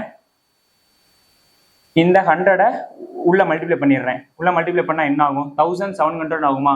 ஏன்னா இந்த ஒரு 0 போச்சுன்னா 117 ஆகும். இன்னொரு 0 மல்டிப்ளை பண்ணா 117 ஆகுமா? 117 ஆகும். 1700 தப்பா சொல்லிட்டேன். இப்போ கீழே பாயிண்ட் இருக்கு. ஸோ நான் இந்த டெசிமலை போக்குறதுக்காக மேலே ஒரு 10ஆல மல்டிப்ளை பண்றேன், கீழே 10ஆல மல்டிப்ளை பண்ணேன்னா இந்த டெசிமல் போயிருமா? இப்போ இங்க ஓவரால் என்ன இருக்கும்? 183 இருக்கும். இப்போ இதை கேன்சல் பண்ணாதான் நமக்கு ஆன்சரு. இப்போ நான் கேன்சல் பண்றேன். 183 இன்டு 10 எவ்வளோ? அதாவது 183 இன்டு 10 எவ்வளோ? 1830. ஆனா இங்க 1700 தான் இருக்கு. அப்போ 9 தானே. 180 இன்டு 10 வந்து 1830. ஆனா இங்க 1700 இருக்கு. ஸோ அதுக்கு முன்னா இருக்கிற நம்பர் 9. அப்போ 9 பாயிண்ட் சம்திங் தான் ஆன்சரா இருக்க போகுது. ஆப்ஷன்ல இருக்கான்னு பாருங்க. ஆப்ஷன் பி இருக்கு. Profit of 9.29%. இதான் வந்து ஆன்சர், இந்த கொஸ்டினுக்கான ஆன்சர். 10. ரொம்ப ஈஸி தானே. மிக்ஸ் பண்றது எப்படின்னு நல்லா பார்த்து வச்சுக்கோங்க. இதுல எந்த கன்ஃபியூஷன் இல்லைல. நான் எல்லாமே ஒன்னுக்கான காஸ்ட் பிரைஸா வச்சுக்கிட்டேன். அதனால ஒண்ணு இங்க என்ன வைக்கிறோமோ அதுதான் இங்கே வரும். அப்ப இங்க வந்திருக்க வேல்யூ என்னதுன்னு அப்படின்னா ஒன்னுக்கான காஸ்ட் பிரைஸ், மிக்சடான காஸ்ட் பிரைஸ். 3 சாக்லேட்டை மிக்ஸ் பண்ணா ஒரு இப்போ நான் 3 சாக்லேட்டை வந்து நான் மெல்ட் ஆகிற சாக்லேட் வாங்குறேன். 3 சாக்லேட்டை உரிக்கிறேன்ப்பா. உருக்கிட்டு அதுல இருந்து ஒரு சாக்லேட் எடுத்து வைக்கிறேன். அதோட காஸ்ட் பிரைஸ் தான். அந்த மாதிரி தான். அதுதான் மிக்சிங்ன்ற ஒரு கான்செப்ட். ஓகே, இந்த 11th சம் பார்ப்போம். The ratio of boys to girls in a school is 7:5. அதாவது ஒரு ஸ்கூல்ல வந்து பாய்ஸோட ரேஷியோவும் கேர்ள்ஸோட ரேஷியோவும் கொடுத்துட்டாங்க. எவ்வளோ? 7:5. நெக்ஸ்ட் அவன் என்ன கொடுக்குறான்? If 20 more girls join the school. கேர்ள்ஸ்ல எக்ஸ்ட்ரா 20 பிள்ளைங்க வந்து ஜாயின் ஆகுறாங்க. அப்படி ஜாயின் ஆகுறப்போ the new ratio of boys to girls becomes 7:6. அதாவது வந்துட்டு பாய்ஸும் கேர்ள்ஸோட ரேஷியோ 7:5 கொடுத்துட்டாங்க. 20 கேர்ள்ஸ் வந்து எக்ஸ்ட்ரா ஜாயின் ஆகுறாங்க. அப்படி ஜாயின் ஆனபடி பாய்ஸ்க்கான கேர்ள்ஸ்க்கான ரேஷியோ கொடுத்துட்டாங்க. இப்போ என்ன கேட்குறான்? What is the total number of students in the school initially? Total number of students கேட்குறாங்க. இனிஷியலி, அதாவது இதான இனிஷியலா எத்தனை பேர் இருந்திருப்பாங்க ஸ்கூல்ல? அதாவது இந்த 20 கேர்ள்ஸ் ஆட் ஆகுறதுக்கு முன்னாடி எத்தனை பேர் இருந்திருப்பாங்க அதான கேட்குறாங்க. ஆக்சுவலா இங்க ரேஷியோல இருக்கு, நமக்கு ஹோல் வேல்யூவா கேட்குறாங்க. இப்போ பாருங்களேன், இப்போ இங்க பாய்ஸ் வந்து ஆடே ஆகலை, ஏன்னா கேர்ள்ஸ் மட்டும்தான் ஆட் ஆகுறாங்க. அப்போ இங்கேயும் சேமா தான் இருக்கு. இங்க 7 இருந்துச்சா, இங்க 7 தான் இருக்கு. ஸோ இதை கண்டுக்க தேவையில்லை. இப்போ பாருங்க, இங்க 5 இருக்கு, இங்க 6 இருக்கு. இந்த ரேஷியோல எவ்வளவு கூடி இருக்கு? 1 தானே கூடி இருக்கு. அப்போ இந்த 1 தான் இந்த 20. இங்க ரேஷியோ சேமா இருக்கிறனால, சேமா இல்லைன்னா நம்ம சேம் பண்ணணும். இங்க சேமா இருக்கிறனால எந்த பிரச்சனையும் இல்லை. இந்த 1 தான் 20 மெம்பர்ஸ். அப்போ அவன் எவ்வளவு கேட்கறான்? அவன் என்ன கேட்கறான்? இனிஷியலா எத்தனை மெம்பர்ஸ் தானே கேட்கறான். இனிஷியல் மெம்பர்ஸ் எத்தனை? ரேஷியோல 12. அப்ப இந்த 12 தான் ஆன்சர். அப்ப இது ரெண்டையும் கிராஸ் மல்டிபிளிகேஷன் பண்ணுவோமா? 12 into 2 எவ்வளோ? 24. 0 மல்டிப்ளை பண்ணிக்கிறேன், அதாவது 10 மல்டிப்ளை பண்ணிக்கிறேன். அப்போ இனிஷியலா 240 பேர் இருக்காங்க. இதுதான் ஆன்சர். நெக்ஸ்ட் வந்து 12th சம் பார்ப்போம். இது வந்து டைம் அண்ட் ஒர்க்ல இருந்து கேட்டிருக்காங்க. ABC are capable of completing a job in 30, 45 and 90 days respectively. அதாவது 3 பேர் இருக்காங்கப்பா. A, B, C. ஒரு ஒர்க் இருக்கு. அந்த ஒர்க்கை A வந்து 30 நாள்ல முடிச்சிடுறாரு அப்படின்னு சொல்றாங்க. B வந்துட்டு 45 நாள்ல முடிச்சிடுறாரு அதே ஒர்க்கை. C வந்துட்டு 90 நாள்ல முடிக்கிறாரு அந்த வேலையை. இப்போ அந்த வேலைக்கான டோட்டல் ஒர்க்கு நம்ம கண்டுபிடிப்போம். இப்போ நமக்கு நல்லா தெரியும் டோட்டல் ஒர்க் ஃபார்முலா என்ன? Total work formula equal to time taken into efficiency. இதான் வந்து டோட்டல் ஒர்க்கான ஃபார்முலா. இப்போ டோட்டல் ஒர்க்கு கண்டுபிடிக்கணும் அப்படின்னா இந்த 3க்கு எல்சிஎம் எடுக்கணும். எல்சிஎம் எடுக்கிறது நம்ம ஸ்கூல்ல படிக்கிற மாதிரி இப்படி 30, 45, 90 அப்படின்னு போட்டு எடுக்காம இந்த 3ல எது லார்ஜஸ்ட் நம்பர்னு பார்க்கணும். இந்த 90 தானே லார்ஜஸ்ட் நம்பர். இப்போ அந்த நம்பர்ல இந்த 3 நம்பருமே டிவைட் ஆகுதான்னு பார்க்கணும். இப்போ இந்த 90ல 30 டிவைட் ஆகும். So okay. இந்த 90ல 45 டிவைட் ஆகும். இந்த 90ல 90மே டிவைட் ஆகும். ஸோ அப்போ வந்து டோட்டல் ஒர்க் வந்து 90, அதாவது எல்சிஎம் வந்து 90. இதுதான் டோட்டல் ஒர்க்கு. ஒரு ஒர்க்குன்னு சொன்னோம்ல, ஒரு ஒர்க்கை ஏ வந்து 30 நாள்ல முடிச்சிடுறாரு, அதே ஒர்க்கை பி வந்து 45 நாள் ஆக்குறாரு, சி வந்து அதே ஒர்க்கை 90 நாள் ஆக்குறாரு அப்படின்னு சொன்னோம்ல. அந்த ஒர்க்கு என்ன ஒர்க்குனா இதுதான் 90ன்றது டோட்டல் ஒர்க்கு. இப்ப பாருங்க, ஏவோட எஃபிஷியன்சி கண்டுபிடிப்போம். இப்ப டோட்டல் ஒர்க் வந்து நமக்கு 19 தெரியும், மேல டிஸ்பிளே ஆகுதுல. டைம் டேக்கன் வந்து இப்ப ஏக்கு மட்டும் எஃபிஷியன்சி கண்டுபிடிக்க போறோம். அப்ப டைம் டேக்கன் வந்து 30 டேஸ்ல முடியுது. அப்ப 30 டேஸ். நமக்கு எஃபிஷியன்சி தேவை. எஃபிஷியன்சி தேவைன்னா டைமை கீழே டிவைட் பண்ணிடுவோமா? அப்போ 90 டிவைடட் பை 30 எவ்வளோ 3. அப்போ ஏக்கான எஃபிஷியன்சி 3. இப்போ பிக்கான எஃபிஷியன்சி என்ன 2, ஏன்னா 90 டிவைடட் பை 45. சிக்கான எஃபிஷியன்சி என்ன 1, ஏன்னா 90 டிவைடட் பை 90 ஒன்று தான் வரும். எஃபிஷியன்சி கண்டுபிடிச்சாச்சு. இப்போ அவன் கொஸ்டின் என்ன கேட்குறான்னு பார்ப்போம். A works every day while B and join A every 5th day. அதாவது A வந்துட்டு எல்லா நாளும் ஒர்க் பண்றாங்கப்பா. 5ஆவது நாள்ல வந்துட்டு பியும் சியும் ஏ கூட சேர்ந்து வேலை பார்க்குறாங்க. அதாவது இது வந்து ஃபர்ஸ்ட் டே, இது second day, third day, fourth day, fifth day. இப்போ ஃபர்ஸ்ட் டேல ஏ ஒர்க் பண்றாப்ல, செகண்ட் டேவும் ஏ ஒர்க் பண்றாப்ல, தேர்ட் டேலையும் நான் ஏ வந்து என்ன பண்றாரு, நான் ஒன்றும் பண்ணாம நான் என்ன பண்ணிக்கிறேன், இந்த ஃபர்ஸ்ட் டேல ஏ ஒர்க் பண்றாரு, செகண்ட் டேலையும் ஏ ஒர்க் பண்றாரு, தேர்ட் டேலையும் ஏ ஒர்க் பண்றாரு, ஃபோர்த் டேலையும் ஏ ஒர்க் பண்றாரு. ஆனா ஃபிஃப்த் டே ஆனா மட்டும் ஏ பிளஸ் பி பிளஸ் சி. ஏன்னா ஃபிஃப்த் டேல வந்துட்டு என்ன பண்றாங்க, பியும் சி ஜாயின் ஆகிக்கிறாங்க. ஸோ ஃபிஃப்த் டேல 3 பேர் வேலை பார்க்குறாங்க. இப்போ பாப்போமா, இந்த ஃபர்ஸ்ட் டேல ஏ மட்டும் வேலை பார்க்குறாரு. அப்போ ஏவோட எஃபிஷியன்சி என்ன 3, செகண்ட் டேலையும் 3, தேர்ட் டேலையும் 3, ஃபோர்த் டேலையும் 3. ஆனா ஃபிஃப்த் டேல மட்டும் 3 பேர் சேர்ந்து வேலை பார்க்குறாங்க. அப்போ அவங்களோட எஃபிஷியன்சி என்ன 3, 4, 6. அப்போ 6. இப்போ இது எல்லாத்தையும் ஆட் பண்ணுவோமா, 6, 12, 18. அப்போ 5 நாள்ல இந்த 5 டேஸ்ல இவங்க 3 பேர் சேர்ந்து எவ்வளோ ஒர்க்கை முடிக்கிறாங்க, 18 தானே, 18 ஒர்க்கை முடிக்கிறாங்க. எஃபிஷியன்சின்னு சொல்லிட்டேன், சாரி. அதாவது என்னன்னா எஃபிஷியன்சி 3, 3, 3, 3. ஏன்னா இப்போ ஃபர்ஸ்ட் டேல வந்துட்டு எவ்வளோ ஒர்க்கை முடிக்கிறாங்க அப்படின்னா 90. அதுல எவ்வளோ ஒர்க்கை முடிக்கிறாங்க 3 ஒர்க்கை முடிக்கிறாங்க. அதே அடுத்த நாள் வந்து 3 ஒர்க்கை முடிக்கிறாங்க. அப்போ மொத்தமா சேர்த்து 5 டேஸ்ல 18 ஒர்க் வந்து கம்ப்ளீட் ஆயிருது. அவன் என்ன கேட்குறான், how long will it take to finish the task. டாஸ்க்கை முடிக்கிறதுக்கு எத்தனை நாள் ஆகுது அப்படின்னு தானே கேட்குறாங்க. இப்போ 5 டேஸ்ல வந்து 18 ஒர்க் முடியுது. அப்போ 90 ஒர்க் தான் டோட்டல் ஒர்க்கு. அப்போ இந்த 90 ஒர்க் முடியறதுக்கு எத்தனை நாள் ஆகும் தானே கேட்குறாங்க. இப்போ இந்த 18 99 கேன்சல் பண்ணா 5, ஏன்னா 5 × 18 90. இப்போ 5ஐயும் 5 கிராஸ் மல்டிப்ளிகேஷன் பண்ணுவோமா, அப்போ 25 டேஸ். ஆப்ஷன்ல இருக்கா, இருக்கு, ஆப்ஷன் ஏ. அப்போ ஆன்சர் வந்து 25 டேஸ். புரியுதுல. ஃபர்ஸ்ட் டே ஏ வந்து வேலை பார்க்குறாரு. இப்போ இந்த இடத்துல வந்துட்டு நீங்க ஏன் இதை வந்து நம்ம எஃபிஷியன்சி தானே எடுத்து எழுதணும், ஏன் வந்து நீங்க அதை வந்து ஒர்க்கா எடுத்துக்கிட்டீங்க அப்படின்னு சொல்லிட்டு டவுட் வரக்கூடாது. ஏன்னா இப்போ ஃபர்ஸ்ட் டே 1 டே நமக்கு total work equal to time into efficiency.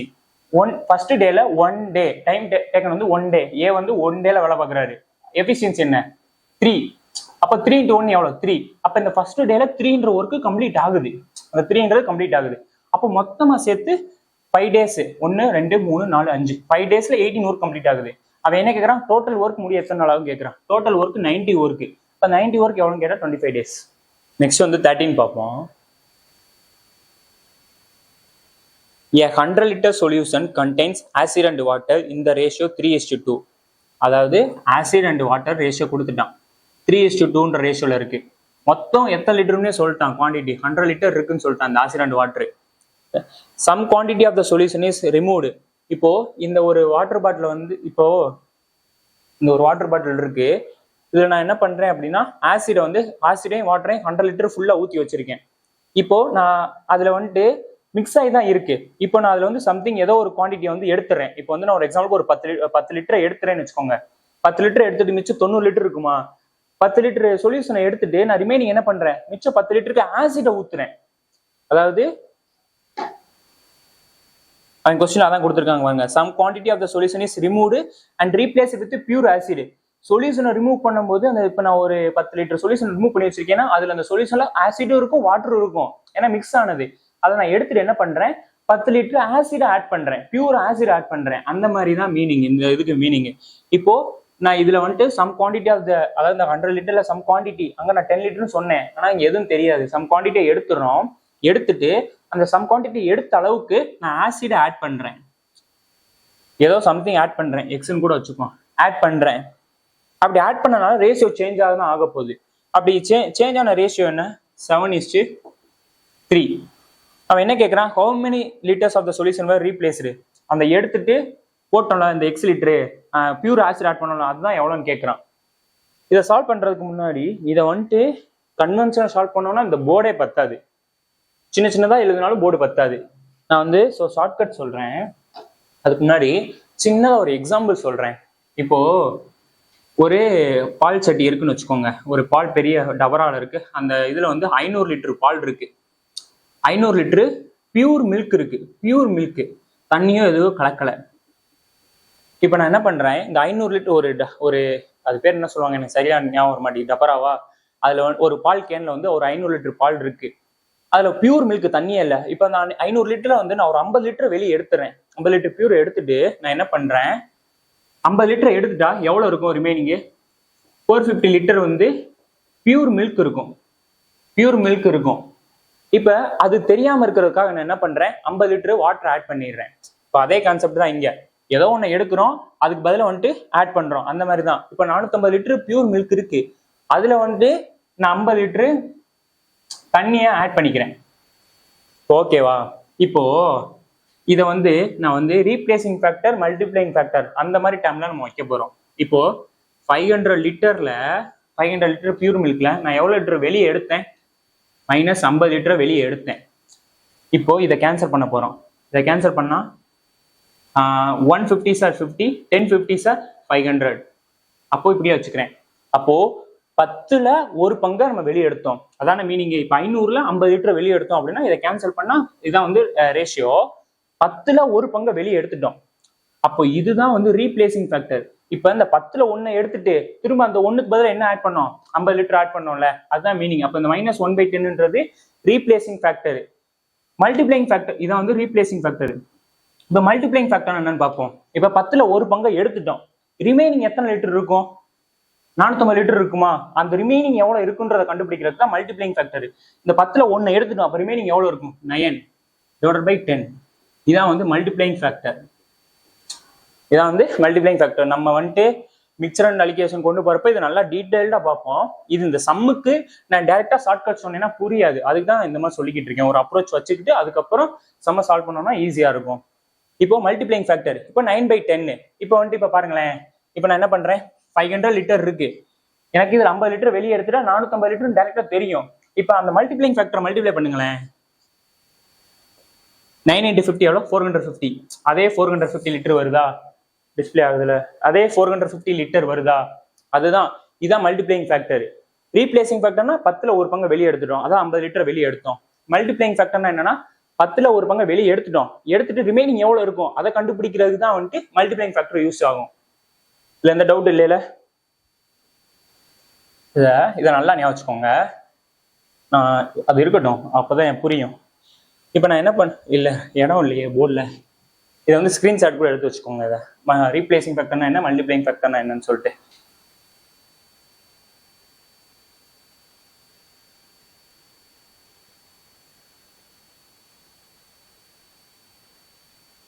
இப்போ questions, some quantity of the solution is removed and replaced with pure acid. அதாவது அவன் ஆசிடை தான், அதாவது ஓவராலா சொல்யூஷன் எடுத்துட்டு ஆசிட் ஆட் பண்றான். நான் வந்து வாட்டரை வந்து எடுத்துக்கிறேன். இப்போ வாட்டர் வந்து இனிஷியலா எவ்வளவு இருக்கு அப்படின்னு நான் பாக்குறேன். இப்போ இனிஷியலா வாட்டர் எவ்வளவு இருக்கு, 2, ஹோலா வந்து எவ்வளோ 5. இதான வந்து வாட்டர் வந்து இனிஷியலா இருக்கு. ரேஷியோல இருந்தா இப்படிதான் எடுக்கணும். இப்போ ரேஷியோல நல்லா ஞாபகம் வச்சுக்கோங்க, ரேஷியோல ஆசிட் வந்து 3 இருக்கு, வாட்டர் 2 இருக்கு. இப்ப எனக்கு வாட்டர்ன்ற மொத்தம் இது வேணும்னா இப்படிதான் எழுதணும், அதாவது மொத்தம் 5, அந்த 5ல 2 ஆசிட் இருக்கு, சாரி அந்த 2 வாட்டர் இருக்கு அப்படின்னா இதுதான் வந்து வாட்டரோட ஃபுல் வேல்யூ. ரேஷியோல இருக்கு, ஃபுல் வேல்யூ ரேஷியோல இருக்கு, இப்படிதான் எழுதணும். இதுல ஏதோ ஒரு மல்டிப்ளைங் ஃபேக்டர் பண்ணா, மல்டிப்ளைங் ஃபேக்டர் நான் கேன்னு வச்சுக்கிறேன். ஏன் மல்டிப்ளைங் ஃபேக்டர் பண்ணா அப்படின்னா, நம்ம இங்க என்ன பண்ணோம், ஸ்டார்டிங்ல 500 லிட்டர் மில்க் இருந்துச்சு, இது என்னது மல்டிப்ளைங் ஃபேக்டர். இதை பண்ணா நமக்கு என்ன கிடைக்கும், கீழே அதாவது ரிமைனிங் இருக்கிற மில்க் கிடைச்சிச்சா, ரிமைனிங் எவ்வளோ 450 கிடைச்சிச்சா. அதே மாதிரிதான் இங்க வந்து நம்ம வாட்டரை எந்த சேஞ்சுமே பண்ணல, இங்க வாட்டரை எந்த சேஞ்சுமே பண்ணல, ஆசிடை தான் ஆட் பண்றோம். இங்க வந்துட்டு வாட்டர் அப்படிதான் வரப்போகுது. ஸோ ஈக்குவல் டு கீழே பாருங்க, இது வந்து நம்ம வாட்டரை தான் பேஸ் பண்றோம். ஸோ இங்க கீழே எவ்வளோ இருக்கு வாட்டரு, 3/10, ஓவராலா 10. இப்போ இந்த கே கண்டுபிடிப்போமா, இந்த 5ஐயும் இந்த 10ஐயும் கேன்சல் பண்ணா 2. இப்போ நான் என்ன பண்றேன், இந்த 2 கீழே கொண்டு போயிருவோமா, அப்ப கே ஈக்குவல் டு 3/4. இது வந்து மல்டிப்ளைங் ஃபேக்டர். இப்போ ரீப்ளேசிங் ஃபேக்டர் கண்டுபிடிக்கணும்னா நம்ம என்ன பண்ணணும்னா இந்த 3/4 ரீப்ளேசிங் ஃபேக்டர் கண்டுபிடிக்கணும்னா இப்போ 4ல் 3 பங்கு இருக்கு. அப்போ எத்தனை பங்கு வெளியே எடுத்திருப்பாங்க? 1ன்ற பங்கு எடுத்திருப்பாங்களா? அப்போ இதுதான் ரீப்ளேசிங் ஃபேக்டர். -1/4ன்ற ரீப்ளேசிங் ஃபேக்டர். அவன் என்ன கேட்குறான்? how many liters of the solution were replaced? அப்போ 4ல் 1 பங்கை வெளியே எடுத்திருக்காங்கப்பா. அப்போ அந்த 4ன்றது என்னது? 100 லிட்டரு. அப்போ அந்த 1 பங்கை வெளியே எடுத்துட்டு 1 பங்கு ஆசிட் ஆட் பண்ணியிருக்காங்க. அப்போ இது 4னா 1 எவ்வளோ? 25 லிட்டரு. இதுதான் ஆன்சர். இதுல எந்த டவுட் இல்லையில? இதான் வந்து ஷார்ட்கட், ரொம்ப ரொம்ப ஷார்ட்கட். இதுக்கு கீழே ஷார்ட்கட்டே கிடையாது. இதுக்கு கீழே வந்து ஷார்ட்கட்டே கிடையாது. மல்டிப்ளைங் ஃபேக்டர், ரீப்ளேசிங் ஃபேக்டர் ரொம்ப முக்கியம். ஏன்னா அதாவது நான் அந்த இடத்துல வாட்டரை எதுவுமே பண்ணல அப்படின்னு சொன்னா நீங்க அப்படி நினைச்சிடக்கூடாது. இப்போ வாட்டர் வந்து இங்க வந்து 100 லிட்டர்ல வாட்டரும் ஆசிடும் சேர்ந்து இருக்கு. அது ஏதோ ஒண்ணு நான் வெளியே எடுக்கிறேன், ஏதோ ஒண்ணு நான் எடுக்கிறேன். அப்படி எடுக்கிறப்போ ஆசிடும் இருக்கும், வாட்டரும் இருக்கும். அந்த எடுக்கிறப்போ நான் ஒரு பாட்டில்ல வந்துட்டு நான் ஒரு சொல்யூஷன் எடுக்கிறேன். அந்த சொல்யூஷன்ல வந்துட்டு மிக்சரா இருக்கு, ஆசிடும் வாட்டரும். அதுல என்னால வாட்டரை மட்டும் எடுக்க முடியாது. நான் அப்படி எடுத்தேன்னா அதுல ஆசிடும் வாட்டரும் சேமா தான் வரும். அப்படி எடுத்துட்டு அந்த எடுத்த அளவுக்கு நான் ஆசிட் ஆட் பண்றேன். ஸோ இப்படிதான் அப்ரோச் பண்ணணும். இது வந்து மல்டிப்ளைங் ஃபேக்டருக்காக கேன்னு வச்சுக்கிறேன். ஏன் மல்டிப்ளை பண்ணேன் அப்படின்னா இது அப்படியே இங்க ரிலேட் பண்ணிக்கோங்க. 500 லிட்டர் மில்க்ல மல்டிப்ளைங் ஃபேக்டர் என்னது? 9/10. மல்டிப்ளைங் ஃபேக்டர் எப்படி கண்டுபிடிச்சோன்னு சொல்லிட்டு நான் அப்பயே சொன்னேன். அதை மல்டிப்ளை பண்ணா நமக்கு ரிமைனிங் கிடைக்குது. 9 × 50 எவ்வளோ? 450.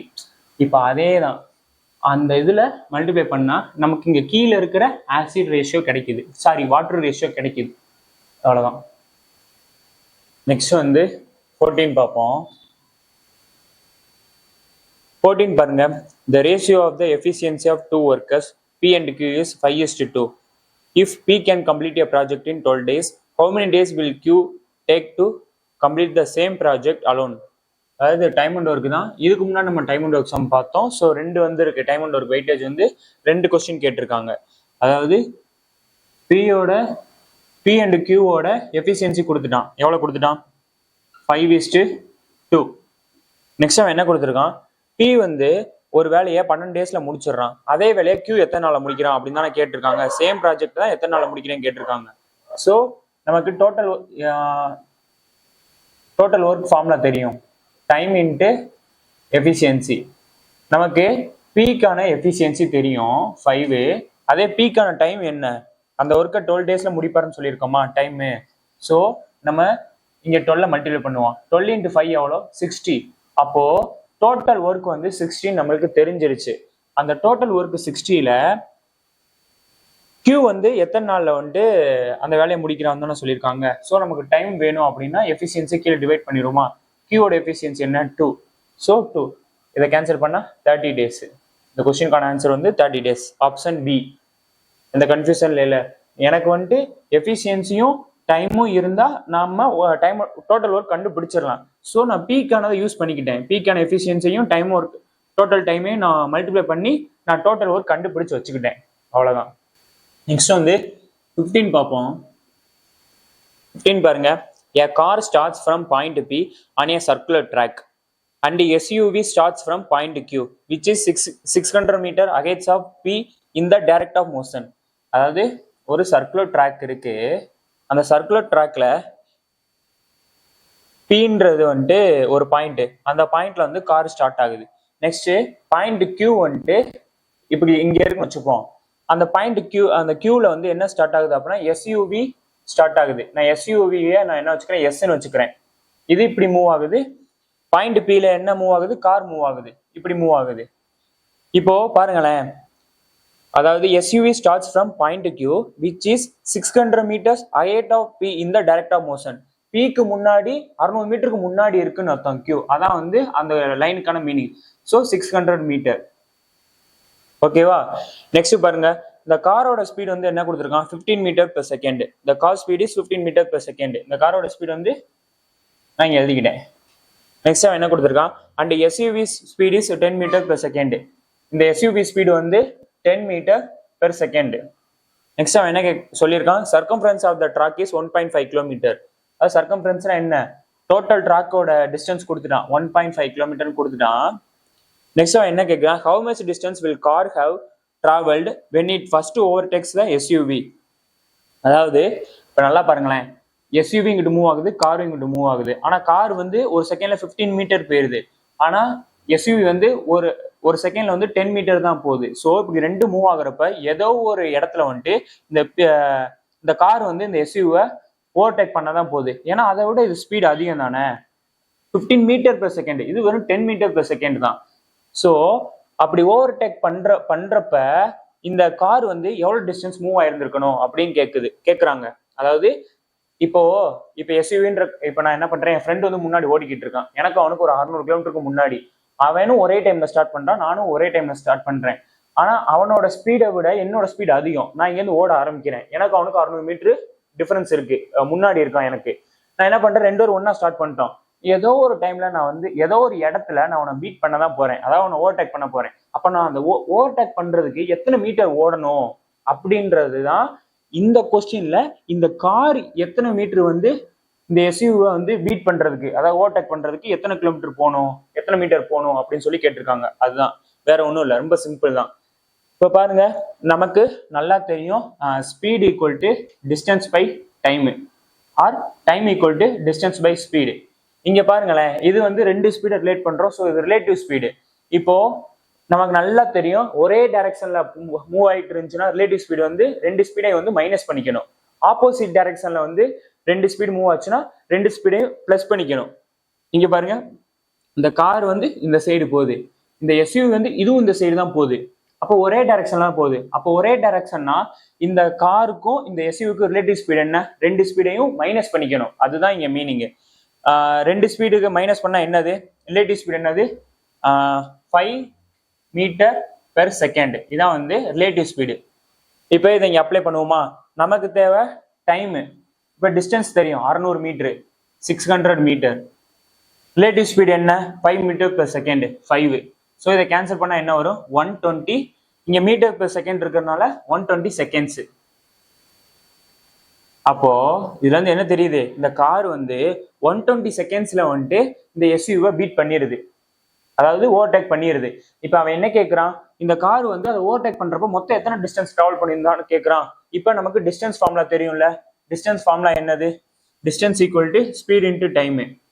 இப்போ டைம், இந்த கார் வந்து எத்தனை செகண்ட்ஸ் வந்து மூவ் ஆயிருக்கு அதை ஓவர்டேக் பண்றதுக்கு, 120. இப்போ நமக்கு காரோட ஸ்பீடு தெரியும் 15. இப்போ இது ரெண்டையும் மல்டிப்ளை பண்ணா அதான டிஸ்டன்ஸு. 15 × 12 எவ்வளோ, 80னா, சாரி 15 × 12 வந்து 180. இங்கே ஒரு ஜீரோ இருக்கு. ஸோ 1800 மீட்டர்ல வந்துட்டு இந்த கார் வந்து எஸ்யூவை பிடிச்சிருது. ஆப்ஷன் 1800 இருக்கான்னு பார்த்துப்போம். ஆப்ஷன் டி இருக்கு, 1800 மீட்டரு. 1800 மீட்டர்ல வந்துட்டு இந்த கார் வந்து எஸ்யூவை பிடிச்சிருது. எந்த டவுட்டும் இல்லைல்ல. அதாவது இங்க வந்து ஸ்பீடை வந்து கன்ஃபியூஸ் பண்ணிக்க வேணாம். நம்ம நார்மலா ஒரு ஸ்பீடு கொடுத்தோம்னா நம்ம என்ன பண்ணுவோம், இங்க டிஸ்டன்ஸ் டிவைட் பை ஸ்பீடுன்னு போட்டுருவோம். ஸோ ரெண்டு ரிலேட் பண்றதுனால ரிலேட்டிவ் ஸ்பீடு, இந்த ரிலேட்டிவ் ஸ்பீடு தான் நம்ம இங்க சப்ஸ்டியூட் பண்ணியிருக்கோம், டிஸ்டன்ஸ் டிவைட் பை ஸ்பீடு. ஆக்சுவலா இங்க ரிலேட்டிவ் ஸ்பீடுனால ரிலேட்டிவ் ஸ்பீடுன்னு போட்டிருக்கோம். நீங்க வந்துட்டு ஏன் relative speed 5 metre per second எடுத்தீங்க அப்படின்னு சொல்லிட்டு சில பேருக்கு டவுட் வரலாம். அதாவது சேம் டைரக்ஷன்ல வந்துட்டு மூவ் ஆச்சு அப்படின்னா ரெண்டு ஸ்பீடையும் மைனஸ் பண்ணிக்கணும். இது பாருங்க, இதுவும் இப்படிதான் போகுது, இதுவும் இப்படி போகுது. ரிலேட்டிவ் ஸ்பீட் கண்டுபிடிக்கணும்னா சேம் டைரக்ஷன் போச்சுன்னா ரெண்டு ஸ்பீடையும் மைனஸ் பண்ணிக்கணும். இதே ஆப்போசிட் டைரக்ஷன், இங்கிட்டு ஒரு கார் போகுது, இங்கிட்டு ஒரு கார் போகுது, இப்ப ஆப்போசிட் டைரக்ஷன்ல தான் வருது. அப்ப இதோட ஸ்பீடு வந்து எக்ஸ், இதோட ஸ்பீடு வந்து ஒய். இதுக்கான ரிலேட்டிவ் ஸ்பீடு என்னன்னா X plus Y kilometre per hour, ஏதோ சம்திங் கிலோமீட்டர் பெர் ஹவர்னாலும் சரி, மீட்டர் பெர் செகண்ட்னாலும் சரி. இது எக்ஸ் வந்து இங்கிட்டு மூவ் ஆகுது, ஒய்யும் இங்கிட்டு மூவ் ஆகுது. அப்ப இந்த ரெண்டுக்கான காரோட ஸ்பீட் ரிலேட்டிவ் ஸ்பீட் என்ன, X minus Y kilometre per hour. அவ்வளவுதான். வந்து 16 பார்ப்போம். A circular park having a radius of 14 meter. அதாவது ஒரு சர்க்குலர் பார்க் இருக்கு, அதோட ரேடியஸ் கொடுத்துட்டான் எவ்வளோ, 14 metre. Next, if 1.5 metre wide path is built around it. இதை சுத்தி ஒரு 1.5 மீட்டர் வந்து வைடு பாத் இருக்கு, அதாவது ஒரு ஏரியா, அதாவது இங்க வாக்கிங் ஏரியா மாதிரி 1.5 மீட்டர் வந்து வித்துல விட்டுருக்காங்க. அப்போ இதோட வித்து வந்து 1.5 மீட்டர், இதோட வித்து வந்து அகலம் வந்து 1.5 மீட்டரு. ஸோ நான் என்ன வச்சுக்கிறேன் அப்படின்னா, இந்த ஸ்மால் சர்க்கிள், அதாவது இந்த சர்க்குலர் பார்க்குக்கு ரேடியஸ் வந்து 14 மீட்டரு. நான் அந்த வெளியே இருக்கிற அவுட்டர் சர்க்கிளுக்கு ரேடியஸ் அப்ப என்னவா இருக்கும், இது வந்து 14 மீட்ரு. அப்போ இதோட வித்து வந்து எவ்வளோ 1.5 மீட்ரு. அப்போ மொத்தம் இந்த வெளியே இருக்கிற சர்க்கிளுக்கு ரேடியஸ் எவ்வளோ 15.5 மீட்டர் தானே. அவுட்டர் சர்க்கிளுக்கு ரேடியஸ் 15.5 மீட்டர், இன்னர் சர்க்கிள் ரேடியஸ்க்கு 14 மீட்டர். நெக்ஸ்ட் அவன் என்ன கேட்குறான், what is the approximate area of the path. இந்த பாத்துக்கான ஏரியா என்னன்னு கேட்குறான். அதானே கேட்குறான். நமக்கு நல்லா தெரியும், இங்கே வந்து ரிங்கோட கான்செப்ட் வச்சு நம்ம பார்ப்போம். நமக்கு நார்மலாக தெரியும் இந்த ஏரியா ஆஃப் த ரிங்கு கண்டுபிடிக்கணும்னா நமக்கு ஃபார்முலா என்ன, pi into R square minus R square. அதான இந்த ஃபார்முலா. இப்போ பாருங்க, எப்பவுமே சொல்லியிருக்கோம், கேபிட்டல் ஆர்னா அது வந்துட்டு அவுட்டர் சர்க்கிளுக்கான ரேடியஸ், ஸ்மால் ஆர்னா இன்னர் சர்க்கிளுக்கான ரேடியஸ். இப்போ இந்த ஃபார்முலால இந்த வேல்யூஸ்லாம் போட்டோம்னா அதான் ஆன்சரு. இப்போ pi 22/7 into R square minus R square. Capital ஆரோட வேல்யூ என்ன 15.5. இப்போ நான் என்ன சொல்றேன், 15.5 ஹோல் ஸ்கொயருக்கு, அதாவது 15.5 whole square minus 14 whole square, இப்படி இருக்கிறதுக்கு நான் என்ன சொல்றேன், எப்படி பண்ணாலும் ஒரே டைம் தான் எடுக்குமோ. அதாவது இது வந்து நான் என்ன சொல்ல வரேன்னா, இது ஏ ஸ்கொயர் மைனஸ் பி ஸ்கொயர் ஃபார்மேட்ல இருக்கு. ஸோ ஏ பிளஸ் பி, ஏ மைனஸ் பி அப்படின்னு சொல்லிட்டு ஸ்பிளிட் பண்ணிட்டோம்னா ஈஸியா இருக்கும். இல்லை நான் அப்படிதான் பண்ணலாம்னு நினைச்சேன். ஆனால் இப்போ 15.5 ஹோல் ஸ்கொயரையும் 14 ஹோல் ஸ்கொயரையும் பண்ணி மைனஸ் பண்ணாலும் ஈஸியாக வந்துருமோன்னு தோணுது. சரி நம்ம பண்ணுவோம் ஃபர்ஸ்ட். இப்போ ஏ plus B A minus B, அதாவது ஏ ஸ்கொயர் மைனஸ் பி ஸ்கொயர் அந்த ஃபார்மேட்ல இருக்கு. அப்போ ஏ ஸ்கொயர் மைனஸ் பி ஸ்கொயரோட ஃபார்முலா என்ன, ஏ plus B A minus B. இப்போ அந்த ஃபார்மேட்ல வச்சு நம்ம இதை எழுதுவோமா. இப்போ பாருங்க, ஏன்றது என்னது 15.5. அப்போ ஏ பிளஸ் பி 15.5 பிளஸ் 14 எவ்வளோ 29.5. கரெக்ட் தானே. நெக்ஸ்ட் ஏ மைனஸ் பி 15.5ஐயும் 14ஐயும் மைனஸ் பண்றோம். மைனஸ் பண்ணா எவ்வளவு 1.5. இப்போ இதை கால்குலேட் பண்ணா நமக்கு இதுதான் ஆன்சர். இதுல இந்த டவுட் இல்லையில. இப்போ நமக்கு இங்க இந்த 7 வந்து 29.5ல கேன்சல் ஆகுமா, ஆகாது. ஸோ நான் அந்த 22/7க்கான வேல்யூ நமக்கு என்னன்னு தெரியும், 3.14ன்னு சொல்லிட்டு தெரியும். நம்ம ஆல்ரெடி நம்ம இதை படிச்சிருக்கோம். இப்போ இந்த 3ஐயும் மல்டிப்ளை பண்ணாதான் நமக்கு ஆன்சர். இப்போ ஆப்ஷன்ஸ் செக் பண்ணுவோம். ஆப்ஷன்ஸ் எல்லாமே நியரஸ்டா தான் இருக்கு. ஸோ வேற வழியே இல்லை, இதை மல்டிப்ளை பண்ணி தான் ஆகணும். வேற வழியே இல்லை, இதை மல்டிப்ளை பண்ண தான் ஆகணும். இதை பிரிச்சு மல்டிப்ளை பண்ணாலும் சரி, இல்லை அப்படியே மல்டிப்ளை பண்ணாலும் சரி, பிரிச்சு மல்டிப்ளை பண்ணா அந்த பிரிக்கிறதுக்கு கொஞ்சம் டைம் எடுக்கிற மாதிரி உங்களுக்கு ஃபீல் ஆச்சுன்னா டக்குன்னு மல்டிப்ளை பண்ணிருங்க. மல்டிப்ளை பண்ணுவோமா, 29.5 3.14 நான் அப்படியே மல்டிப்ளை பண்ணிக்கிறேன். 20 36 38 3 8 11 5 9 2 15 மிச்சம் 1 8 2 6 7 0 13 9 10 11 16 2 3 4 4 12 12 8. அப்போ இங்க எத்தனை, இது ரெண்டையும் மல்டிப்ளை பண்ணா 82,630 வருது. இங்க 2 டெசிமல் தள்ளி பாயிண்ட் இருக்கு, இங்க 1 டெசிமல் தள்ளி பாயிண்ட் இருக்கு. ஸோ நான் 3 டெசிமல் தள்ளி பாயிண்ட் வச்சுக்கிறேன். அப்போ இது ரெண்டையும் மல்டிப்ளை பண்ணா 82.63 இன்ட்டு 1.5. இப்போ இது ரெண்டையும் மல்டிப்ளை பண்ணுவோமா, இது ரெண்டு மல்டிப்ளை பண்ணா நமக்கு ஆன்சர் கிடைச்சிடும். 15 1 31 3 10 13 1 40 41 3 6 2 8 5 கீழே டிஸ்பிளே ஆகுதுல, 5 4 9 3 8 12. இப்போ எத்தனை டெசிமல் தள்ளி இருக்கு, 3 டெசிமல் தள்ளி இருக்கு. 123.945 ஆப்ஷன்ல இருக்கா, ஆப்ஷன்ல இல்லையே. நான் ஏதோ இங்க கால்குலேஷன் மிஸ்டேக் பண்ணிட்டேன்னு நினைக்கிறேன். சரி ஓகே, ஆப்ஷன் வந்து 123.94 சம்திங் ஏதோ நான் இங்க கால்குலேட் மிஸ்டேக் பண்ணிட்டேன். இதை நான் உட்காந்து திரும்பி, அதாவது இங்க நான் செக் பண்ணியிருக்கலாம். ஸோ பண்ணா திரும்ப டைம் கன்சியூம் ஆகும். ஸோ நான் கேல்சியில் போட்டுறேன். 3.14 இன்ட்டு 29.5 இன்ட்டு 1.5. இதை மல்டிப்ளை பண்ணா 138.945 சம்திங் வருது. அப்போ இதுக்கு நியரஸ்டா என்ன இருக்கு, 139 தான் ஆன்சர். ஆக்சுவலா நான் இங்க செக் பண்ணியிருப்பேன், ஏதோ இங்க வந்து ஸ்பீடா போடுறப்ப ஏதோ நான் ஒரு நம்பரை மாத்தி போட்டேன்னு நினைக்கிறேன். ஸோ எனக்கு வந்து 15 கிட்ட கம்மியா வருது. இதை உட்காந்து நான் செக் பண்ணிட்டு இருந்தேன்னா வீடியோக்கான சம் லென்த்தி கூடிரும். ஸோ நான் கேல்சியில போட்டுக்கிட்டேன். நீங்க பண்ணி பாருங்க, ஈஸியா தான் இருக்கும். 138 பாயிண்ட் சம்திங் வருது. ஸோ ஆன்சர் வந்து 139. இது வந்துட்டு கொஸ்டின் பார்க்க ஈஸியா தான் இருக்கு, டைரக்ட் ஃபார்முலால. இதான் வந்து கால்குலேட்டிவா அவன் கேட்பான். இந்த மாதிரி தான் கால்குலேட்டிவா கேட்பான், ஈஸியா இருக்கும் சம்மு. ஆனால் அவன் வந்து கால்குலேஷன் வந்து டைமிங்கை கன்சியூம் பண்ணுற மாதிரி சம் கேட்டுருவான். இதான் 16. Option 139 option A. 17 பார்ப்போம். 17 பாருங்க. What is 5/4 radians in degrees? அதாவது 5/4 இதை வந்து டிகிரிஸ்ல என்னன்னு கேட்டிருக்காங்க. இது ரேடியன்ஸ். ஆக்சுவலா இதை டிகிரிஸ்ல மாத்தினா என்ன வரும்னு கேட்குறாங்க. நமக்கு நல்லா தெரியும், ஒரு சர்க்கிள்ல ஒரு கம்ப்ளீட் ஆங்கிள் வந்துட்டு 360 டிகிரி. அதாவது ஒரு கம்ப்ளீட் ஆங்கிள் வந்துட்டு 360 டிகிரி. இதே இது இந்த டிகிரிக்கு பதில நம்ம ஒரு சர்க்கிளோட கம்ப்ளீட் ஆங்கிள் ரேடியன்ஸ்ல சொல்லணும்னா என்ன சொல்லுவோம்? 2/ன்னு சொல்லுவோம். 2/ன்னு சொல்லுவோம். ஸோ இந்த 360 டிகிரி ஈக்குவல் டு 2/, ரெண்டும் சேம் தான், ஒரு கம்ப்ளீட் ஆங்கிள் தான். இது டிகிரியில இருக்கு, இது ரேடியன்ஸ்ல இருக்கு. அப்போ பைனா என்னது? இந்த 2ஐயும் இந்த 360 கேன்சல் பண்ணிடுமா? அப்ப 180 டிகிரி. அப்ப இந்த பையோட வேல்யூ என்ன? 180 டிகிரி. அப்ப இந்த பையில சப்ஸ்டியூட் பண்ணுவோமா? 5 × 180 டிகிரி டிவைடட் பை 4. இதை கேன்சல் பண்ணோம்னா 4 16 to 5 45 × 5 எவ்வளோ? 225. 225 டிகிரி ஆப்ஷன்ஸ்ல இருக்கு. ஆப்ஷன் ஏ தான் ஆன்சர். அதாவது ஒரு கம்ப்ளீட் ஆங்கிள் டிகிரியில சொல்லணும்னா 360 டிகிரி, இதே ரேடியன்ஸ்ல சொல்லணும்னா 2/. இப்போ எனக்கு இங்க பையன் தான் இருக்கு. அப்ப நான் பையோட வேல்யூ கால்குலேட் பண்ணணும்னா 180 தான். ஏன்னா 2ஐ 360 கேன்சல் பண்ணிட்டேன். அதை இங்க சப்ஸ்டியூட் பண்ணிட்டேன்னா எனக்கு டிகிரியில கிடைச்சிரும். அவ்வளவுதான். நெக்ஸ்ட் வந்து 18 சம் பார்ப்போம். 18 சம் ரொம்ப ஈஸி. இந்த லைன் கொடுத்துட்டாங்க, லைனோட ஈக்குவேஷன். அதாவது y = -x + 4 passes through which of the following points? Option 4 option கொடுத்துட்டு இதுல எந்த பாயிண்ட்ஸ்ல வந்து இந்த லைன் பாஸ் ஆகும் கேட்டிருக்காங்க. ஸோ நான் என்ன பண்றேன், இந்த எக்ஸை இந்த சைடு கொண்டு வந்துடுறேன். லெஃப்ட் ஹேண்ட் சைடு கொண்டு வந்தா y + x = 4. இப்போ பாருங்க, ஆப்ஷன்ஸ்ல எந்த ஆப்ஷன்ஸ் 2 ஆட் பண்ணா 4ன்னு வருது? ஆப்ஷன் ஏ மட்டும்தான். 2,2 பாயிண்ட்ஸ் இருந்தால் தான் அந்த லைன் வந்து பாஸ் ஆக முடியும். ஸோ 2 + 2 4 சாட்டிஸ்ஃபை தான் ஆகுது. இப்போ ஆன்சர் ஏ. நெக்ஸ்ட் வந்து 19 பாருங்க. 19 என்ன கேட்டிருக்கான்? What is the central angle of a sector with an arc length of 10 cm in a circle of radius 5 cm? அதாவது சென்ட்ரல் ஆங்கிள் கேட்டிருக்கான். லென்த்தோட வேல்யூவை கொடுத்துட்டான் 10 cm. ரேடியஸ் வந்து 5 cm கொடுத்துட்டான். இந்த சென்டர் ஆங்கிள் தான் கேட்டிருக்கான்.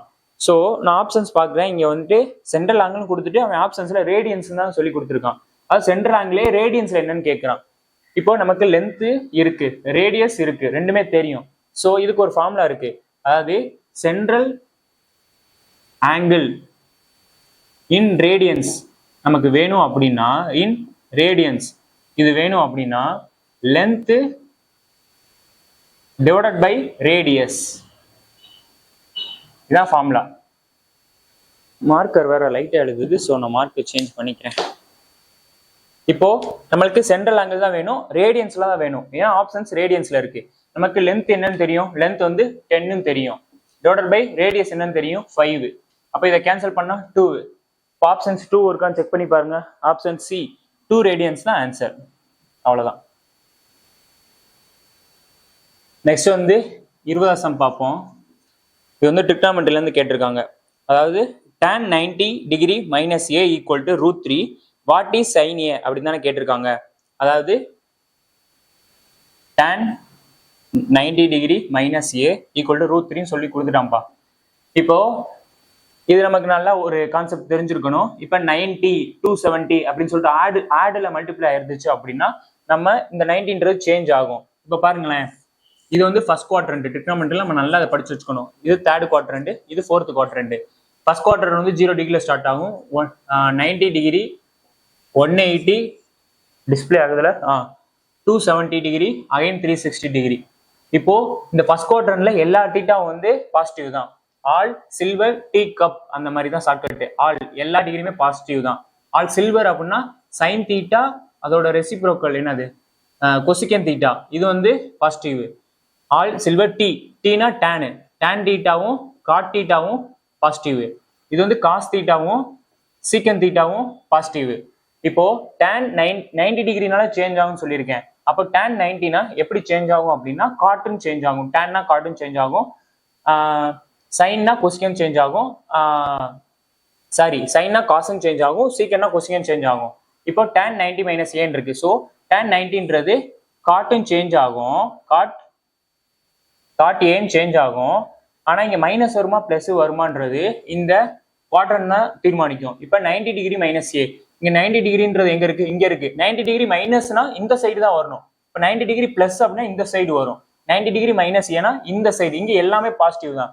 சோ மைனஸ் போட தேவையில்ல. அப்ப காட் ஏ ஈக்குவல் டு √3. எந்த கன்ஃபியூஷன் இல்லையில. அதாவது நல்லா கவனிங்க, tan 90 டிகிரி மைனஸ் ஏ, 90 டிகிரி மைனஸ் ஏன்னா ஃபர்ஸ்ட் குவாட்ரண்ட் தான் குறிக்கும். ஏன்னா 90 டிகிரி மைனஸ்னா 89 இந்த மாதிரி சம்திங் 0 வரையும் போகும். அப்ப இந்த குவார்டர்ல எல்லாமே பாசிட்டிவ் தான். அப்போ இங்க சேஞ்ச் ஆனது டேன்ன்றது காட்டும் சேஞ்ச் ஆனது. இங்க மைனஸ் ஏ ஏன் பிளஸ் ஏவா மாதிரி இருக்கு அப்படின்னா இங்க எல்லா தீட்டாவும் பாசிட்டிவ் தான். Cot theta, second theta, cosec theta, sine தீட்டான்ட்டு. ஸோ அதான் காட் ஏ ஈக்குவல் டு √3 எடுத்திருக்கோம் டிவைடட் பை 1. இப்போ நமக்கு காட் ஏக்கு இது தெரியும்ல, அதாவது சைன் தீட்டாக்கு என்னது பெர்பெண்டிகுலர் பை ஹைப்போடென்யூஸ். அந்த மாதிரி காட் ஏக்கு இருக்கு, அதாவது பேஸ் பை பெர்பெண்டிகுலர். ஏன் அப்படின்னா tan தீட்டாவோட இது வந்துட்டு பெர்பெண்டிகுலர் பை பேஸ். ஸோ அதோட ரெசிப்ரோக்கல்னால பேஸ் பை பெர்பெண்டிகுலர். அவன் என்ன கேட்கறான், சைன் தானே கேட்கறான், சைன் ஏ தான் கேட்கறான். ஸோ சைன் ஏக்கு ஃபார்முலா என்ன, பெர்பெண்டிகுலர் பை ஹைப்போடென்யூஸ். நமக்கு பெர்பெண்டிகுலர் தெரியும், நமக்கு தேவை ஹைப்போடென்யூஸ் தான் வேணும். அப்போ இந்த இடத்துல வந்துட்டு பைத்தாகோரஸ் தியரம் படி h square equal to P square plus B square தானே. இப்போ நமக்கு h ஸ்கொயர் தான் வேணும். அப்போ பி ஸ்கொயர் 1 ஸ்கொயர் 1 தான் plus B square √3 whole square என்னது 3 தான். ஏன்னா ரூட்ல √x இன்டு √x என்ன வரும் அப்படின்னா x தான் வரும். ஸோ அதே மாதிரி √3 இன்டு √3 3. அப்போ 1ஐயும் 3 ஆட் பண்ணா 4. அப்போ இந்த h ஸ்கொயர்ன்றது 4. அப்போ hன்றது என்னது 2. அப்போ pன்றது 1, hன்றது 2. ஆப்ஷன்ல இருக்க செக் பண்ணி பாருங்க, அதான் ஆன்சர் 1/2 ஆப்ஷன் ஏ. அதாவது h ஸ்கொயர் தான் 4. அப்ப நமக்கு h வேணும்னா அது ரூட்டுக்குள்ள போயிடும். அப்ப √4ஓட வேல்யூ 2. அப்ப ஹைப்போடென்யூஸ்ன்றது 2. அதான் ஆன்சர். நெக்ஸ்ட் கவனிங்க 21 வந்து ஈஸி தான். அதாவது எக்ஸோட வேல்யூ கொடுத்துட்டான் √7 சொல்லிட்டு. அவன் கேட்கறது x பிளஸ் 1/x தான். எக்ஸோட வேல்யூ என்ன √7 பிளஸ் 1/√7 சப்ஸ்டியூட் பண்ணிட்டோம். √7 இன்டு √7 7 பிளஸ் 1 கீழே அதே √7. அப்போ 7 பிளஸ் 1 எவ்வளோ 8 √7. ஆப்ஷன்ல இருக்கான்னு பாருங்க, இல்ல. ஸோ நான் என்ன பண்றேன் அப்படின்னா நியூமரேட்டர்ல √7ஆல மல்டிப்ளை பண்ணிக்கிறேன், டினாமினேட்டர்லையும் √7ஆல மல்டிப்ளை பண்ணிக்கிறேன். இப்போ 8 இன்டு √7 எவ்வளோ 8 √7. கீழே √7 இன்டு √7 எவ்வளோ 7. இது ஆப்ஷன்ல இருக்கா, ஆப்ஷன் ஏலே இருக்கு 8 √7 டிவைடட் பை 7. இப்போ ஆப்ஷன் ஏ தான் இந்த கொஸ்டினுக்கு ஆன்சர். அவ்வளவுதான். நெக்ஸ்ட் வந்து 22nd பார்ப்போம். 22nd பாருங்க, 2 triangles are similar with sides in the ratio 3:5. What is the ratio of their areas? அதாவது 2 triangles இருக்கு, 2 triangles சிமிலர்னு சொல்லிட்டான். ஏதோ சைடை வந்து ரேஷியோ கொடுத்துட்டான், அதாவது நான் பேஸ்ல வச்சுக்கிறேன் 3:5 சொல்லிட்டு கொடுத்துட்டான். அவன் நெக்ஸ்ட் என்ன கேட்கறான், what is the ratio of their areas. இந்த 2 ட்ரையாங்கிள்கான ஏரியாவோட ரேஷியோ கேட்கறான். நல்லா ஞாபகம் வச்சுக்கோங்க, நமக்கு ஏரியாவோட ரேஷியோஸ் வேணும் அப்படின்னு வச்சுக்கோங்களேன். அதாவது இங்க நமக்கு ஏரியாவோட ரேஷியோ தான் வேணும். ஏரியாவோட ரேஷியோ வேணும்னா சிமிலர் ட்ரையாங்கிள்ஸ்ல கரஸ்பாண்டிங் சைட்ஸை ஸ்கொயர் பண்ணா அதுதான் வந்து ஏரியாஸ்க்கான ரேஷியோவும். இப்போ இங்க 3 ஸ்கொயர் என்ன 9, இங்க 5 ஸ்கொயர் என்ன 25. அப்ப இந்த கொஸ்டினுக்கான ஆன்சர் வந்துட்டு 9:25. அதாவது இந்த ட்ரையாங்கிள்கான ஏரியான்ற ரேஷியோ 9, இந்த ட்ரையாங்கிள்கான ஏரியான்ற ரேஷியோ 25. நல்லா ஞாபகம் வச்சுக்கோங்க, கரஸ்பாண்டிங் சைட்ஸை ஸ்கொயர் பண்ணா சிமிலர் ட்ரையாங்கிள்ல அதுதான் அந்த ட்ரையாங்கிள்ஸ்க்கான ஏரியாஸ்க்கான ரேஷியோவும். ஆக்சுவலா இந்த கொஸ்டின் தான் 23rd. நான் இது வந்து இந்த கொஸ்டின் வந்து டைப் பண்ணி டிஸ்பிளே பண்ண முடியாது, இதெல்லாம் டைப் பண்ணி டிஸ்பிளே பண்ண முடியாது. ஸோ நான் எழுதிக்கிட்டேன். இப்போ எக்ஸோட வேல்யூ கொடுத்துட்டான், அவன் கேட்டிருக்கிறது x² + x - 9 இதான் வந்து கேட்டிருக்கான். ஸோ நம்ம இதுல இருந்து தான் இந்த வேல்யூ அப்படியே சப்ஸ்டியூட் பண்ணணும். டைரக்டா சப்ஸ்டியூட் பண்ணா என்னைக்கு சப்ஸ்டியூட் பண்றது? ஸோ இதை நம்ம சிம்பிள் ஆக்க முடியுதான்னு பார்ப்போம். இப்போ நான் அந்த வேல்யூ எழுதிக்கிட்டேன் 2 + √3 divided by 2 - √3. இப்போ நம்ம ரேஷனலைஸ் பண்ணுவோம். இப்போ இங்க 2 - √3 மேல மல்டிப்ளை பண்றது 2 + √3 தான் இருக்கணும், கீழேயும் 2 + √3 தான் இருக்கணும். நான் என்ன பண்றேன், நல்லா கவனிங்க. இப்போ நான் டினாமினேட்டரை செக் பண்றேன். இங்க நமக்கு எக்ஸ் தான், ஏன்னா அந்த எக்ஸ் அப்படியே நான் போட்டுக்கிட்டேன். இப்போ நான் டினாமினேட்டரை செக் பண்றேன். இப்போ 2 × 2 எவ்வளோ 4, 2 இன்ட்டு ரூட் த்ரீ எவ்வளோ plus 2 root three 2 into next வந்து இதை வச்சு இது ரெண்டையும் மல்டிபிள் பண்ணிட்டேன், அடுத்து இதை வச்சு இது ரெண்டையும் மல்டிபிள் பண்ணுறேன். Minus root three into two எவ்வளோ minus 2 root three minus root three into plus root three எவ்வளோ root three into root three 3, இங்கே மைனஸ் இருக்கு ஸோ மைனஸ் 3. இப்போ 2 ரூட் த்ரீயும் மைனஸ் 2 ரூட் த்ரீயும் கேன்சல் ஆயிரும். அப்போ 4 மைனஸ் 3 ஈக்குவல் டு 1. அப்போ டினாமினேட்டரை மல்டிப்ளை பண்ணால் நமக்கு 1 தான் கிடைக்கும். ஸோ இது அப்படியே கேன்சல் ஆயிருமா, அதாவது பேஸ்ல வந்து 1 இருந்தால் எந்த பிரச்சனையுமே இல்லை, அதாவது அப்படியே விட்டுக்கலாம். இப்போ நமக்கு இப்போ நியூமரேட்டர் மட்டும்தான் 2 plus root three into 2 plus root three தான் மல்டிப்ளை பண்ணணும். இப்போ நான் என்ன சொல்றேன் அப்படின்னா, இப்போ இது ரூட்டு, இந்த ரூட்டை நான் லெஃப்ட் ஹேண்ட் சைடில் கொண்டு வந்தோம்னா ஸ்கொயரா போயிருமா, ஸோ இந்த ரூட்டை நான் வெளியே எடுத்துக்கிறேன். அப்போ எக்ஸ் ஸ்கொயர், இந்த ரூட் இந்த லெஃப்ட் ஹேண்ட் சைடு வந்தால் ஸ்கொயரா மாறிடும். அப்போ X square equal to 2 plus root three into 2 plus root three. இல்லை அப்படி கூட வேணாம், எதுக்கு அது எக்ஸ்ட்ரா ஒரு ஸ்டெப்பை எடுத்து டைம் கன்சியூம் ஆகும். இப்போ ரூட்டுக்குள்ள 2 plus root three into 2 plus root த்ரீன்னு இருக்கு. இப்போ ரூட்டுக்குள்ள வந்து 2 இன்ட்டு 2 இருக்கு. அப்போ ரூட் விட்டு வெளியே எடுக்கிறப்ப எப்படி எடுப்போம், 2 தானே எடுப்போம், ஏன்னா 2 இருக்கு சேம் மல்டிபிள்ல, அதாவது சேம் நம்பர்ல. இப்போ 2 plus root three into 2 plus root த்ரீன்னு இருக்கு. இதை ரூட்டுக்குள்ள வந்து வெளியே எடுத்தோம்னா X equal to 2 plus root three. இதுதான் ஃபைனலா நம்ம கண்டுபிடிச்சு வச்சிருக்கோம். இப்போ இதோட சப்ஸ்டியூட் பண்ணுங்க, ரொம்ப ஈஸி தானே. எக்ஸ் ஸ்கொயர் என்னது 2 plus root three whole square plus 2 plus root three minus 9. இதை வந்து ஃபர்தரா சிம்பிளிஃபை பண்ணாதான் ஆன்சர். இது வந்து ஏ பிளஸ் பி ஹோல் ஸ்கொயர்ல ஃபார்முலா இருக்கு. அப்போ அதுக்கான ஃபார்முலா என்ன, A square plus B square plus 2ab. அப்போ பண்ணுவோமா, 4 plus 3 plus 2ab 4 root three 4 root three plus 2 plus root three minus 9. 4 3 கூட்டினா 7, 7 2 கூட்டினா 9. அப்போ இங்கே ஒரு 9 இருக்கு, இங்கே ஒரு மைனஸ் 9 இருக்கு. ஸோ இந்த இது அப்படியே கேன்சல் ஆயிருமா, அதாவது நான் எழுதிக்கிறேன், அதாவது இந்த ப்ளஸ் டேர்ம்லாம் ஆட் பண்ணால் 9 plus 4 root three plus 3 plus root three வந்து 5 ரூட் த்ரீ மைனஸ் 9. இப்போ இந்த பிளஸ் 9 மைனஸ் 9 கேன்சல் ஆயிரும். ஆப்ஷன் வந்து செக் பண்ணுங்க 5 ரூட் த்ரீ இருக்கான்னு சொல்லிட்டு. ஆப்ஷன் பி 5 ரூட் த்ரீ, இதுதான் ஆன்சர். 23. நெக்ஸ்ட் வந்து 24 சம் பார்ப்போம். The angles of a cyclic quadrilateral are in the ratio 1:2:3:4. What is the measure of the smallest angle? அதாவது cyclic quadrilateral தான் கேட்டிருக்கான், நல்லா கவனிச்சுக்கோங்க. சைக்கிளிக் குவாட்ரிலேட்டர்னா ஃபர்ஸ்ட் என்னன்னு சொல்றேன். இப்போ ஒரு சர்க்கிள் இருக்கு, ஒரு சர்க்கிள்ல இந்த டயக்ராம் வந்து 4 எட்ஜுமே சர்க்கம்ஃபரன்ஸ்ல டச் ஆயிருக்கா, ஆயிருக்கு. அப்ப இதுதான் சைக்கிளிக் குவாட்ரிலேட்டர். 4 எட்ஜுமே சர்க்கம்ஃபரன்ஸ் ஆஃப் த சர்க்கிள்ல டச் ஆயிருந்துச்சு அப்படின்னா அதுதான் சைக்கிளிக் குவாட்ரிலேட்டர். ஓகேவா, இப்போ பாருங்க, நம்ம இது இப்போ சைக்கிளிக் குவாட்ரிலேட்டர் வரைஞ்சிட்டோம். அது வந்து ஆங்கிள்ஸான ரேஷியோ கொடுத்துட்டான், 1 2 3 4ன்னு சொல்லிட்டு கொடுத்துட்டான். ஆங்கிள்ஸ்க்கான ரேஷியோ கொடுத்துட்டான். அவன் என்ன கேட்கறான், what is the smallest angle கேட்கறான். இப்போ இதுல ஸ்மாலஸ்ட் ஆங்கிள் என்னது, இது 1, இது ரேஷியோல தான் இருக்கு. அவன் ஒரிஜினல் ஆங்கிள் கேட்கறான். இப்போ நல்லா கவனிங்க, இப்போ சைக்கிளிக் குவாட்ரிலேட்டர்னாலே ஒரு முக்கியமான கான்செப்ட் இருக்கு. என்னன்னா ஆப்போசிட் 2 ஆங்கிள் ஆட் பண்ணா 180 டிகிரியா இருக்கணும். அதாவது இப்போ இது வந்து சைக்கிளிக் குவாட்ரிலேட்டர், இது ஏவா இருக்குன்னு வச்சுக்கோங்க, இது பியா இருக்குன்னு வச்சுக்கோங்க, இது சியா இருக்கு, இது டியா இருக்கு. இப்போ ஏ பிளஸ் டி வந்து எப்பவுமே 180 டிகிரியா இருக்கும். அதே மாதிரி பி பிளஸ் சி வந்து எப்பவுமே 180 டிகிரியா இருக்கும். அதாவது என்ன சொல்ல வரேன்னா, ஆப்போசிட் ஆங்கிள் 2 ஆட் பண்ணா 180 டிகிரியா வரும். இதே மாதிரி இந்த ஆப்போசிட் ஆங்கிள் ஆட் பண்ணா 180 டிகிரி வரும். இதான் வந்து கான்செப்ட். இப்போ 1/4 ஆட் பண்ணுவோமா, 1/4 ஆட் பண்ணா என்ன 5. அப்போ இந்த 5ன்றது 180 டிகிரி. நமக்கு என்ன வேணும், ஸ்மாலஸ்ட் ஆங்கிள் 1 தான் வேணும். ஸோ கேன்சல் பண்ணுவோமா, 3 5 சார் 15 3, அப்போ 6. அப்போ ஆப்ஷன்ஸ்ல 36 டிகிரி இருக்கான்னு செக் பண்ணி பாருங்க. ஆப்ஷன் ஏ அதான் ஆன்சர்.